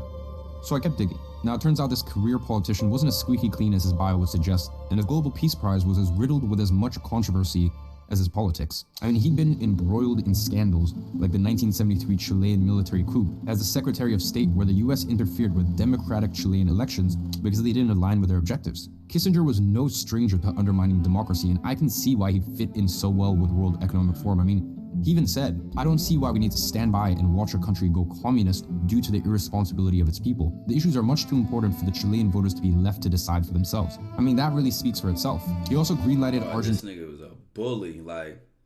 military for their dirty war and led U.S. support for Pakistan during the Bangladesh Liberation. This nigga Kissinger really was a bully. Pakistan, who were committing genocide, by the way. And there's even a book written about all the alleged war crimes he's committed, which was later turned into a documentary. And he won his Nobel Peace Prize for negotiating a ceasefire in Vietnam, but the ceasefire never even lasted, which is why his prize was so controversial. How do you learn and gain information from the thick-ass books you read? Sometimes I pull little details here and there and ingrain it, but it's hard. Sometimes you gotta read a book twice. You know, sometimes you gotta write notes while you're reading. Maybe you find words that you don't know, questions that you don't have that are answered, and then you dig into more research. So it's a live process. Also, this is the importance of reading comprehension. Like, people just want to read fast and all that. Like, do you understand what you're reading? Does it make sense? Are you adding context to it? You know, Kissinger also hid the bombing of Cambodia. For me, I can't speak for everybody. Like, when I understand something, it's hard for me to forget it. From Congress, so I can see why Klaus Schwab took a liking to him. And the most interesting fact was this: Kissinger was a Secretary of State under President Nixon, the very same president who got the US off the gold standard the exact same year the World Economic Forum was created by Kissinger's own prodigy. I mean, I'm sure you can start to see how everything really starts to connect here, and how there seems to be a few figures pulling the strings from the shadows. Anyways, one specific book that Kissinger wrote really got my attention. It was titled World Order, and World Order was truly an insight into Kissinger's mind. Side note, before we keep talking about off-topic things, but like, if y'all were aware of the difference that the impact on your brain has when you read a physical on-paper book versus an e-book, not the same, and the audio book, not the same. When you physically read on paper, I remember it was a course I was taking, and they talked about how your eyes don't even scan the page the same, and how, you know, your brain responds to it differently. And the importance of reading a physical on paper page book, like literally read the physical copy of the book, and versus things like scrolling, and how that wires your brain differently, versus scrolling on TikTok, always watching porn, like having a complete addiction. Okay, you watch it here and there, you do what you do, okay, cool. But an addiction, like to these devices, to dopamine, to quick rewards. Like, our brains are being completely wired differently. Look into some of these things, bro. And it wasn't pretty. In the book, he writes on the role of What was your major in college? Again, last thing. First, it was nursing. Then it was a cell and molecular biology for like 2 years, a year and a half. And then, but the whole time I was an honors student. So in honors, we took classes on politics. We took classes on psychology. We took classes on communication. We took classes on shit like this, public opinion, all types of shit. So it was like a double major for government. But even on top of that, I've been reading about finances. Like, most of the books I got behind me, I read when I graduated high school, or like towards my senior year. In it. The state is a fragile organization, and the statesman does not have the moral right to risk its survival on ethical restraint. In his vision for the world, it is a melancholy fact that the countries which are most humanitarian, which are most interested in internal improvement, tend to grow weaker compared to the other countries which possess a less altruistic civilization. But even after I'd uncovered who Henry Kissinger truly was, I still had an unanswered question. What was his role in the Great Reset? And after a few days of immersing myself in this despicable character that is Henry Kissinger, I found this quote that ended up changing the course of my entire investigation. Who controls the food supply controls the people, who controls the energy can control whole continents, and who controls the money can control the world. This whole time I'd been so focused on the money. I thought the Great Reset was all about controlling the money, but there was a much bigger story that was hidden in plain sight. I had completely neglected two other major pillars that play a major role in the Great Reset plan: controlling the food and controlling the money. Food. WEF food. The end of meat. The rise of bugs as snacks. What the hell does an organization called the World Economic Forum care about what you eat? What the hell does Klaus Schwab gain from forcing bugs down your throat? And why is meat so bad all of a sudden? So I thought I'd begin by analyzing what the World Economic Forum themselves were saying. It became apparent pretty quickly that the attack on food was underpinned by two things: climate change and how unhealthy the foods we eat are. And again, they're just trying to save you from yourself. Because of course, the World Economic Forum knows the best. You know, the apparent climate crisis demands that we stop eating meat because it produces so much harm for the environment. And as I kept looking into this, I found countless articles saying how horrible meat production is for the environment. But you see, something felt off. I saw back to my investigation in episode 1. The puppet masters use crisis to push their own agenda, and every crisis is a unique opportunity. You see, something was off. They're telling you that a few gassy cows are so bad for the climate that we have to stop eating the very thing that sustained us for thousands of years. I don't think so. I mean, surely there had to be more to the story. And there was. It turns out that the US, where most of this propaganda came from, had a very, very complicated history with food. There are over 30 foods that are available for sale and consumption, deemed edible in the US, that are actually banned in most of the world. And that didn't sit right with me. I mean, the same people that were saying meat Now is you so can- dangerous and so bad for the climate were selling you things literally banned in the rest of the world for being too dangerous to eat. And that, my friends, is the puppet master's hypocrisy for you. And these weren't just some niche products that nobody eats. These were household names, staples in the American diet. Products like Skittles, coffee creamer, and even apples. Yes, even apples, which are treated with a chemical called DPA, which has been linked to various cancers, yet the FDA turns a blind eye. Why? Because they don't actually care about your health or the environment. Otherwise, why would... What do you hear? An apple a day keeps the doctor away? What the fuck what's this shit? How this shit go, chat? Your diet is so important, bro. So important. So important. This is why, yo, I'm telling you, I go hard for shit like fasting. I go hard for shit like nutrition. Like, this shit is so important, bro.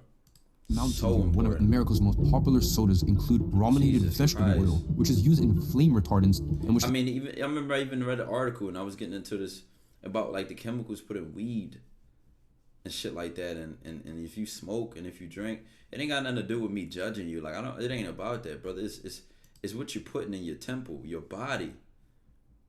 Your body. What main fruits do you eat? I like to eat a lot of fruits that give what's the word I'm looking for? Antioxidants. So shit like blueberries, shit like what's it called? I don't know why I'm blanking. I got a list of these fruits. I can drop this for y'all if y'all want. But it was a part of my a research paper I did into all this kind of stuff. But it triggered me to do more like thinking outside of this, and this shit is very important. Yeah, all the berries. I love kiwi. That's just a personal favorite of mine. You know, oranges. I can think. I gotta look at my list, but a lot of times I just look at the list and go buy the shit I buy. The CDC themselves has said leads to memory loss and impaired coordination. And then that's got me into superfoods. Like one of my favorites, sea moss. You know, breaking down what the purpose of that is and how important that is and how helpful it is to your diet. And then the shit that you supplement and take out of your diet, like soda, like fried foods that's fried in oil at a high temperature. Stacks 45, I appreciate the 2 months. What does we do? I'm like trying to remember it off memory. It's King Manny, I appreciate the gift of sub. But foods that are cooked in high oil, and what high oil does at a higher temperature to the electrons in the food, and when you put that in your body, a whole bunch of shit. Bro, I'm telling y'all, chat, this is what made me so interested in my major when I was taking like the cellular and molecular biology shit. It's like I was correlating it to my life, and I was noticing how all this shit is in the food that we eat and all types of stuff, like biochemically and like just in our diets and everything. What's wrong with oil at a high temperature? Simple answer. Cancer. Simple answer. I'm not even going to break down all types of shit on all types of levels. I'm not going to do all that. Cancer. Or things like Fruit Loops, which have ingredients proven to lead to the inhibition of cell development, yet nearly every child is fed it in the morning. And the most popular coffee creamer, Coffee Mate, contains hydrogenated soybean and cottonseed oils. And Skittles contains a dye called Yellow 5 and Yellow 6. Damn, so no more plantains. This is another thing too I learned in nutrition. Depending on your ethnicity, right? We all know this. This is why most of the world is lactose intolerant, except for mostly Europeans, if I remember that correctly. But depending on your diet depending on your ethnicity and your cultural background, you have different genetics which are tailored towards certain diets. And you can benefit. This is why when people move to America, they get so obese so fast, because they're coming from Jamaica, Puerto Rico, Ghana, Nigeria, and you're coming to America and eating shit that was never built for your genetics, and your body has a hard time processing it, and it fattens you up, and it destroys your body.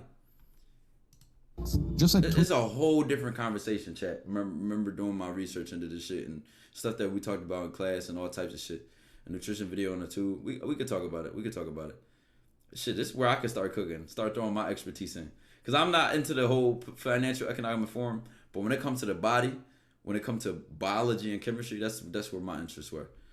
And even human nature and human interactions and social things of that aspect. Twinkies, both of which have been linked to various cancers. Yet these products line the shelves of every single American supermarket, and no one bats an eye. But meat, oh no, you can't eat that. But fake lab-grown meat? Oh, that's no problem, says the FDA. Upside Foods lab-grown meat is biologically identical to standard Like meat. you're letting the people who give you the worst shit to eat tell you what not to eat. Like, okay, your replacement is better, isn't it? But it doesn't require killing animals. Its cultivation process begins with cells extracted from real chickens. And then they appeal to people's emotional spectrum, which influences and moves most people's thinking. Because you see, there's thinking and feeling. So the moment you start feeling, you stop thinking because it feels how it feels. Oh, I feel bad, so I'm going to follow my feelings and cut my thoughts and thinking off. You're going to start thinking in your feelings. So when they use all these emotional arguments and shit, like climate change as well, and people's killing animals and food and stuff like that, of course the average person with a good heart, is going to go for it. Gadzhi, I appreciate to get this up, but they're missing the bigger picture. Which the company grows in tanks with a nutrient mixture that includes fats, sugars, amino acids, and vitamins. The cells mature and multiply according to NPR's Allison Aubrey. Yeah, he said vitamins. That's cool. The process is similar to brewing beer, but instead of growing yeast or microbes, we grow animal cells, says Uma Valetti, who's Upside Foods founder and CEO, and she told that to CNN earlier this year. But to me, one question still remained. Why is the World Economic Forum incentivized to promote all of these foods? And the answer was a lot simpler than I thought it would be. Every major... Chat, the title for the video, if I did like on nutrition and all that shit, like this, the title for the video would be "Stop Opening Your Mouth."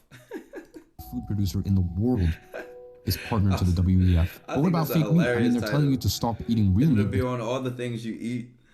Oh it's my so god, bad that'd for be the environment. So hilarious. surely the alternative is so much better, right? Not quite. Surprise, surprise.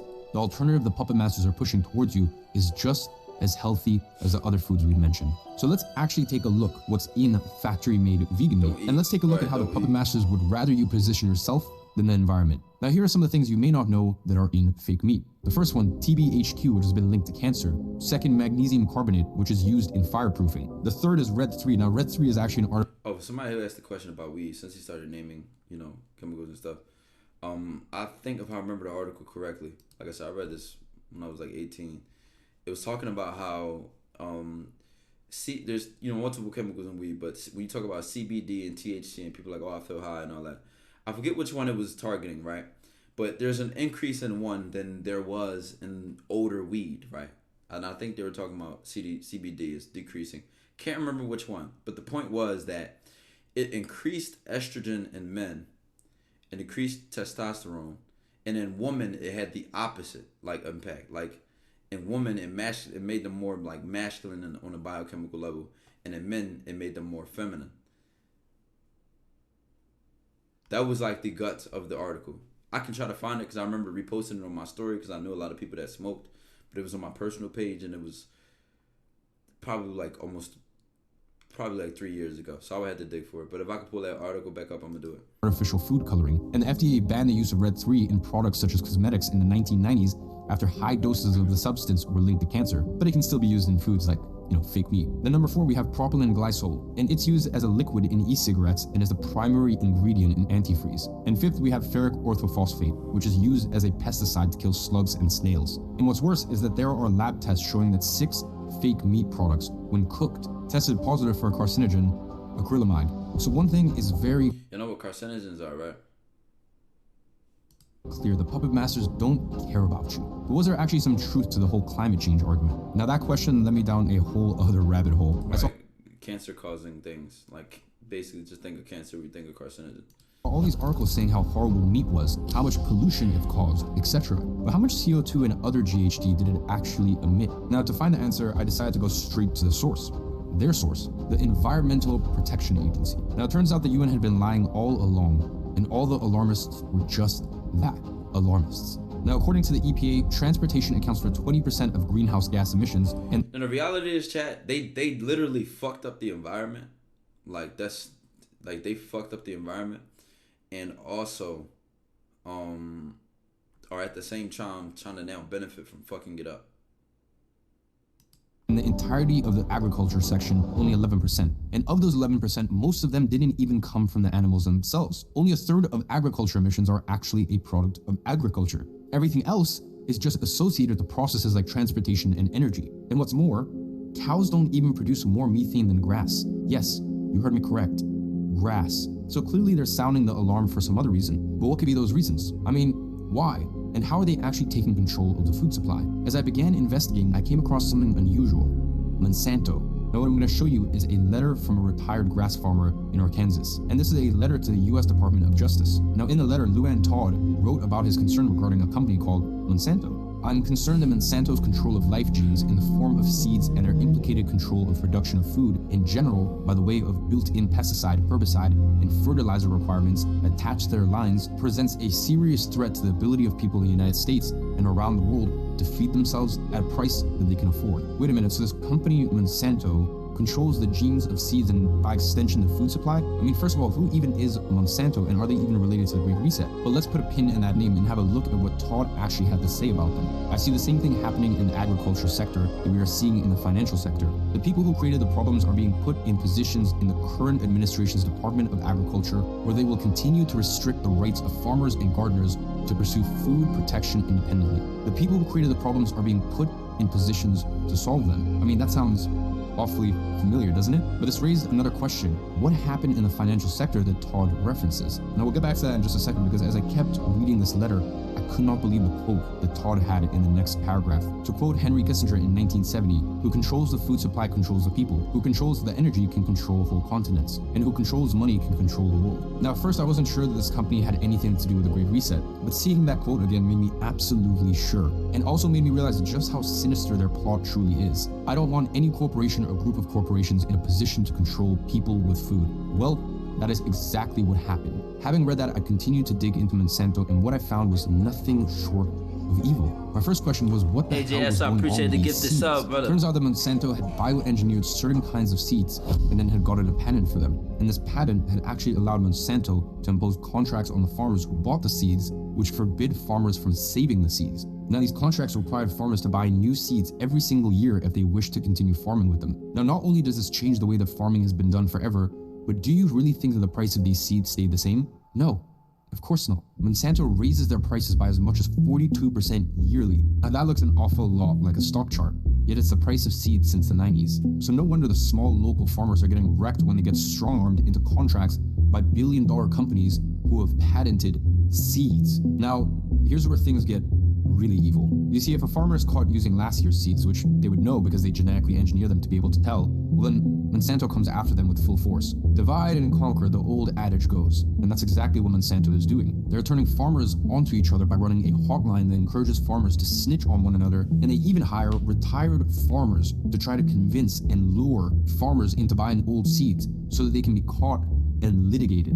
I mean, it sounds like quite the undercover operation, doesn't it? But that's the length that these immoral companies will go to in order to gain control. And ladies and gentlemen, that's what it always boils down to. Controlling the food to control the people. Control, control, control. And one judge even called these policies Monsanto's scorched earth policies, referencing to the military strategy of total destruction of enemy resources. Now, here's where it gets even uglier. Monsanto will go to the ends of earth to litigate against these local farmers in order to maximize their profits. You see, every single year Monsanto devotes $10 million of its budget to simply investigate farmers who they suspect are infringing on their contracts, and this practice makes them millions of dollars. I mean, Monsanto takes action against thousands of farmers, settling most out of court. Some would say legal extortion. And from the few that have ended up in court, farmers have had to pay an estimated $100 to $160 million. But ladies and gentlemen, that was really just the tip of the iceberg. The more I looked into Monsanto, the more lawsuits that kept coming up, and they were all tied to their flagship product, a weed killer called Roundup. I mean, as a worm, Monsanto's weed killer has been proven to cause cancer in hundreds of farmers. Now, how had this gone on for so long? I see the same thing happening in the agriculture sector that we're seeing in the financial sector. The people who create the problems are being put in positions in the current administration's Department of Agriculture where they will continue to restrict the rights of farmers and gardeners to pursue food protection independently. The people who created the problems are being put in positions to solve them. Monsanto's revolving door. But what does that actually mean? Exactly what it says on its face. Monsanto managed to implement their own employees on the very oversight boards meant to protect the farmers and the people. A Monsanto salesman spent years on the Arkansas Board of Agriculture, and a Monsanto VP for public policy, Michael Taylor, even became a senior advisor to the FDA commissioner. And Linda Fisher, another Monsanto VP, became the EPA deputy administrator, and Michael Friedman, an FDA deputy commissioner, well, he went on to join Monsanto's clinical affairs division as a VP. And ironically, he now actually leads a cancer center. I guess his conscience caught up with him. So, where's Monsanto now? I mean, surely the weed killer is off the market and Monsanto is gone. Not quite. You see, in 2018, Monsanto was acquired for $63 billion by the German pharma and crop science company Bayer, who of course are a staple attendee of Davos. So what happened to all of their lawsuits? Luckily, they followed suit. You see, Bayer inherited all of them in a landmark settlement agreement. Bayer actually agreed to pay more than $10 billion to settle thousands of cases. And ironically, right after their acquisition, a jury in California awarded $289 million to a school groundsman whose cancer Monsanto caused. And the jury held that Monsanto had failed to warn consumers of the risk. 2 months later, another jury awarded $2 billion to a couple for the exact same reason. But the landmark settlement... Man, they are just paying these people to fuck off. $10 billion specifically allowed Monsanto to continue selling the product without ever having to add warning labels about its safety. Now, the most recent records indicate like bro, change the product. Stop passing out big ass checks. That the product grossed Bayer $5 billion in just 1 year. So whilst $10 billion sounds good, sure, it pales in comparison to how much money Bayer continues to make off a cancerous product. And that's the puppet masters truly at work. To this day, Bayer still has 30,000 suits pending as a result of their poisonous herbicide. This stuff works. So we know how corrupt and evil the agriculture industry has become at the hands of a few companies, but where does that leave the WEF and our fake meat manufacturers? Well, can you guess what organization Bayer is a part of? That's right, the World Economic Forum. But if this was happening with Monsanto, surely there would be other examples, and there were. I began to notice a dire trend. Previously, I had asked, how do the puppet masters control the food? And the answer, through companies like Monsanto and Bayer. You see, for the last 60 years, farmers have been shut out of the market, and this is actually called the farmer squeeze. And it's how the puppet masters have been able to have an iron grip on the food supply. So listen, that was quite a lot. So let's quickly recap here. What's actually happening? I mean, the WEF is telling you that you can't eat meat. Meanwhile, they continue to feed you poison and they continue to consolidate their grip on the market, obliterating competition with their large corporate partners. But that still leaves the question, why? I mean, are the puppet masters just trying to make us unhealthy? I mean, maybe that's part of it for sure, but there must be more. And with all these new food and meat alternatives, there are billions of dollars at stake. And that reminded me of something else that Todd had written in that letter about Monsanto, just like the financial sector. Meaning, just like what happens with everything we covered in episode 1, big organizations sneakily funding initiatives through under-the-table agreements and getting rich off it on the back end. So I started to look at who was funding all of this and who was actually getting rich off of it. You see, when Biden took office, the US rejoined the Paris Accord, which was an agreement between UN countries to fight climate change. And a key clause of that was facilitating climate-friendly investments. But what really shocked me was the scale of it. The Paris Agreement commits to more than $2.3 trillion in investment every year.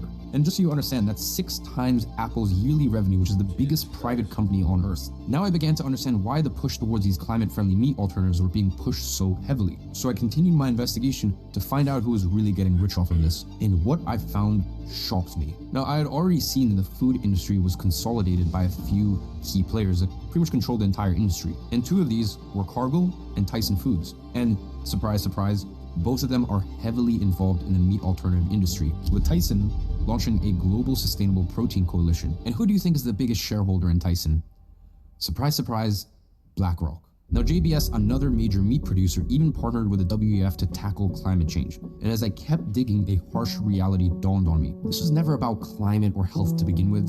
The very same companies that still make billions selling meat have simply diversified into fake meat, and by now most of the fake meat industry is controlled by big meat companies. This was about increasing profits and reaping the benefits of trillions of dollars in investment in the name of climate change. And Bill Gates, an investor in many fake meat companies like Beyond Meats and Impossible Foods, even went on the record to say that you can sort of change the behavior of people or use regulation to totally shift the demand. So if they don't nudge you with marketing, they'll just force you to comply and eat fake meat. And as I was looking into the ownership of these fake meat companies, one more name kept popping up. Another triumphant partner of the WEF, BlackRock. So that begs the question, what's BlackRock's role in the Great Reset? But before we get into that, let's discuss who is BlackRock? Well, BlackRock is the largest asset manager in the world, managing over $8 trillion in assets. And that would make BlackRock the 3rd largest economy in the world, only behind the US and China. You see, BlackRock's economy will be twice that of Germany. But what does that actually mean? It means that BlackRock is invested in and often has some of the highest ownership in basically every major company. And the effect of that is that BlackRock holds tremendous say in the decisions that these companies make, and in turn, how the world is even shaped. I mean, BlackRock states that these shares are ultimately owned by the company's clients and not by BlackRock itself, but acknowledges it can exercise shareholder votes on behalf of these clients, in many cases without the client's input. So that's why BlackRock is able to effectuate change that governments couldn't even begin to dream of. And some people even call Larry Fink, BlackRock's CEO, the most powerful man in the world. So when the WEF are talking about public-private partnerships, what they really mean is controlling the public and private sectors through their partners. But how does the WEF ensure such close partnerships on both sides of the spectrum? Well, here's where everything gets really nefarious. And that's due to a little something called the revolving door theory. Now, the revolving door theory is what allows corporations to monopolize in the way that they do. It's what allowed Monsanto's cancerous weed killer to stay on the market. And it's what allows patented GMO seeds to ravage local farmers. And it's even what allows certain experimental jib-jabs to be tested on the people. I mean, in essence, the revolving door theory is what underpins all interplay between corporation and the state. I mean, it's really just a fascist's wet dream, and it's the World Economic Forum's wet dream too. The theory states, a revolving door is a situation in which personnel move between roles as legislators and regulators on one hand, and members of industries affected by legislation and regulation on the other, analogous to the movement of people in a physical revolving door. Now, the revolving door theory is the puppet master's favorite tool, and there's few corporations who have taken more advantage of it than BlackRock. Introducing Brian Deese, the protector of the new liberal world order. Now, Deese was actually the director of the National Economic Council under Biden, the senior advisor under Obama, and of course, global head of sustainable investing at BlackRock. Now, President Biden actually described Brian as having a unique ability to translate complex policy challenges into concrete actions. He has helped steer my economic vision into reality and managed the transition of our historic economic recovery to steady and stable growth. You see, Deese played a critical role in the passage of key legislation, including the C-19 Relief Bill and the CHIPS and Science Act and Healthcare and Climate Package. Now, I wonder who benefited the most from C-19. Oh, that's right, BlackRock, who grew to an unprecedented 10 trillion in assets under management during C-19. And in his departure speech from the White House, Deese said, "As I look back and I look forward, the thing that I feel the most comforted by is the strength and the equitable nature of this economic recovery in ways that have defied lots of projections and lots of odds." Did you catch that? Equitable nature? We'll come back to that, but it gives a very key insight into the Great Reset. Now let's look at a few other examples of the ever-revolving door between BlackRock and the highest levels of government. Wally Adeyemo, he was the Deputy Secretary of the Treasury, which was the money printing machine, as well as Deputy National Security Advisor. He was also Chief of Staff at BlackRock and was heavily involved in sanctions. Even the United States President is in bed with BlackRock. Shortly before he announced his campaign, Biden met with BlackRock CEO Larry Fink, who jubilantly told Biden he's there to help. Oh, and remember our friend Deese from BlackRock, the protector of the liberal international world order? Well, here's Biden touting the exact same message while speaking at the World Economic Forum. Are careful, and I mean careful attention, to building and sustaining the liberal international world order. You see, ladies and gentlemen, there's plenty more examples of how BlackRock has penetrated the government to their advantage. And it's not just in the US. Philip Hildebrand was head of the Swiss Central Bank and vice chairman of BlackRock. Coincidentally, he's also a prodigy of the WEF, rising through the ranks in their Young Global Leaders program. And Stanley Fischer was a deputy MD of the IMF, chief economist of the World Bank, and the 8th governor of the Bank of Israel for nearly a decade. Now, all this is awfully convenient for BlackRock. But this shouldn't be surprising to anybody because they're all interlocked. Like, you know, what happens in politics, what happens in finances, funding politicians with agendas that benefit finances, public opinion and control over the mass people. They just mostly handle that with the mass media, social media, and stuff like that, who they push at the top. That keeps the average person distracted. While behind the scenes, they pass laws, write, bills and stuff like that to get done what they want to get done. So the theater or the cover to the theater show is entertainment and shit like that. They really, this shouldn't be surprising to anyone. Things got really sinister when I discovered the connection between BlackRock and the Fed. It turns out that after his tenure at the Central Bank of Israel... While you binge watching that Netflix show or on TikTok for hours or bullshitting, you on like that. You still in the crowd of the theater. You still stuck in that mix of that. Meanwhile, that's... Alright, keep them out the way. Now let's do what we do. Stanley Fischer was the vice chair of the Fed. So let's take it back to August of 2019, specifically August 24th to 26th in France. Months before any pandemic had ever began, the G7 central bankers and finance ministers all met up with a very specific agenda in mind. They called it going direct. It was a plan for how to deal with the next downturn and how they delineated emergency measures for unprecedented challenges. Awfully foreboding, don't you think?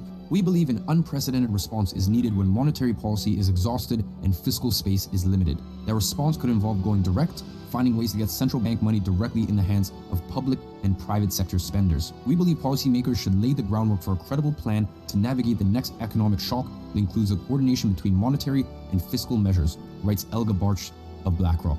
And just a few months later, that is exactly what happened. Now, who do you think was put in charge to author the Fed's bailout plan following the G7 summit? That's right, BlackRock. Just a month after the central bankers met, the US Fed began their emergency repo loan bailout program months before the pandemic took force. The Fed makes hundreds of billions of dollars a week in loans to the trading floors on Wall Street. In fact, over a size-week period at the tail end of 2019, the Fed loaned $6 trillion to Wall Street. Mind you, this is before the pandemic had even begun. Now, remember in episode 1 when I mentioned that sometimes organizations with enough power would manufacture entire crisis just to push an agenda and profit on the back end? Well, funnily enough, BlackRock itself confirmed that hypothesis. They recently released a report saying that central banks were indeed purposefully causing crashes in the market. It's always a fun exercise to think that surely BlackRock must have the most advanced tech to predict events and how they'll affect their vast portfolio of assets. Now, at what point do you decide it's more profitable to engineer certain events rather than simply predicting them? I'll leave that thought to you. On BlackRock and what you think their true agenda is.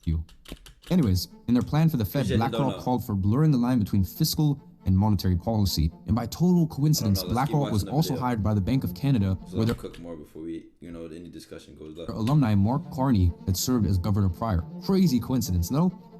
But it gets worse, because BlackRock's plan for the Fed also called on the Fed to go direct and purchase almost $1 trillion in corporate bonds and ETFs. And conveniently, BlackRock manages some of the world's largest ETFs. And to add even more insult to injury, BlackRock was to get $75 billion in taxpayer money to eat the losses on its corporate bond purchases. 47% of BlackRock's ETF purchases were also purchases of their own ETFs. And funny enough, Fed Chairman Jerome Powell, well, his own personal assets are also managed by BlackRock. Funny coincidence, huh?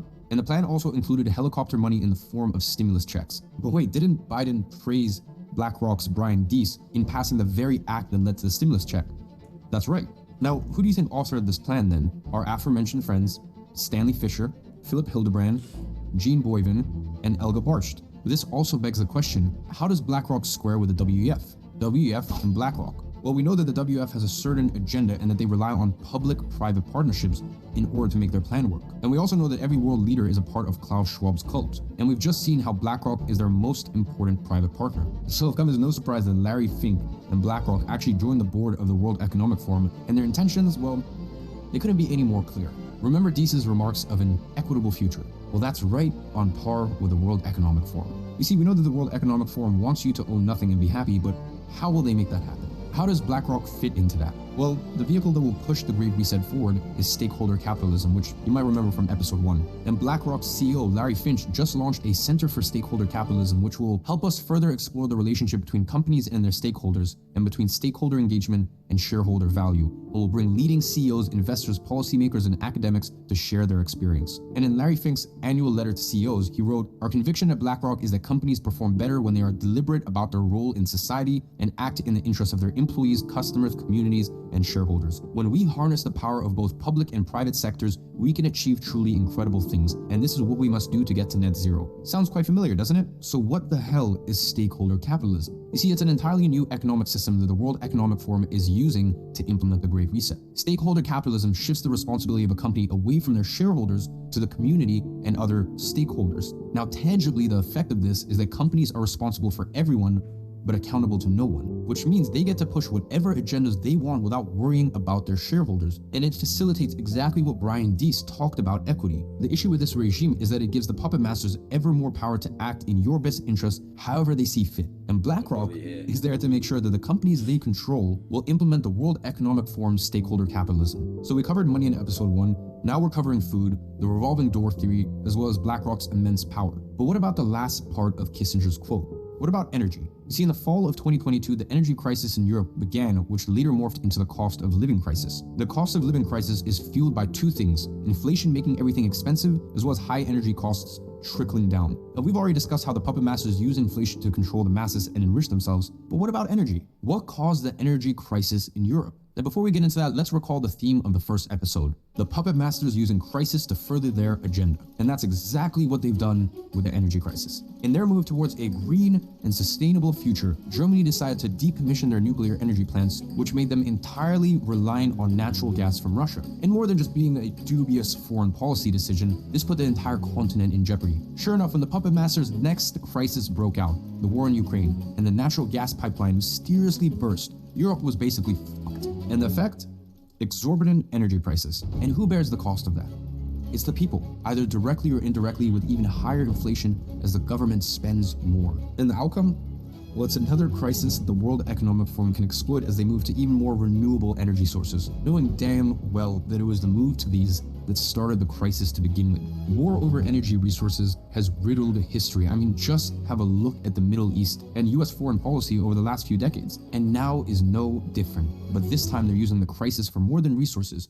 They're using the crisis to change our world and tell us how we ought to live. The World Economic Forum just released their global risk report, and top of the list for the next 2 years, cost of living crisis, also dubbed the energy and inflation crisis, and top of the list for the next decade, failure to mitigate climate change. In the last few weeks, they have really taken their agenda to the next level. Do you remember the Paris Agreement and how $2.3 trillion was pledged yearly to green investments? Well, the Prime Minister of the UK just took things to another level, putting that pledge to shame. At the last conference where he praised Mark Carney for his work and announced 3 new measures including rewiring the entire financial global system. You see, 2 years ago, Carney unveiled a $130 trillion pledge for climate finance. So now you can see the incentive structures that are pulling the strings behind the scenes. We want to require the entire financial system for net zero. So now the puppet masters are using energy and energy transitions to gain even more control. At the World Economic Forum, they are already talking about managing energy demand. And what does that actually mean? It means they will choose when and what you can use your electricity for. And once that happens,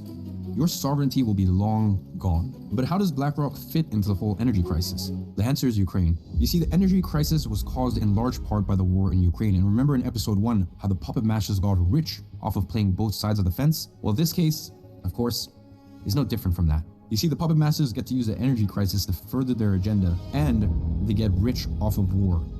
Again. And who's our prime suspect? BlackRock. You see, some of BlackRock's biggest holdings include key defense contractors for the DoD, and who else gets rich off of wars other than the bankers? Well, of course, the companies that make the weapons. And who gets rich off of that? Their shareholders. You see, BlackRock is the 3rd largest shareholder in Lockheed Martin, and the 5th largest in Boeing, the 2 biggest winners of defense contracts. But what's more, didn't we say that the puppet masters get rich off of both sides of the war? They do, but in the case of Russia and Ukraine, they got a little bit more creative because they couldn't arm the Russians, so instead BlackRock is getting rich off of arming Ukraine and rebuilding it. You see, in September of last year, Zelensky, the president of Ukraine, met with BlackRock CEO Larry Fink and struck a deal for BlackRock to be in charge of rebuilding the country.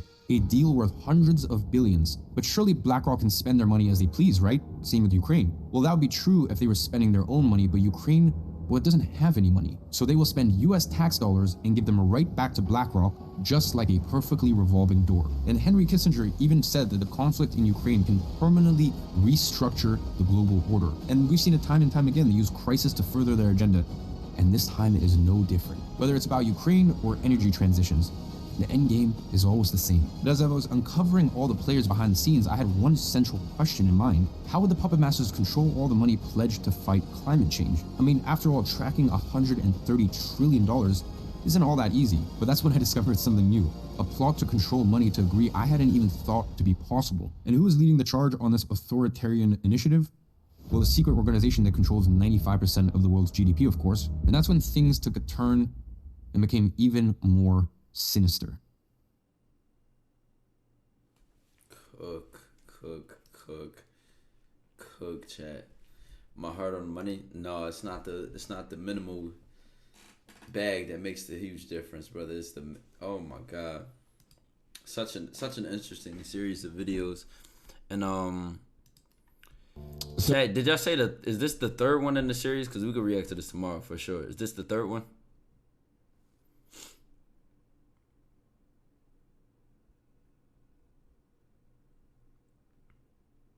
Yeah, okay. We can definitely react to that one tomorrow.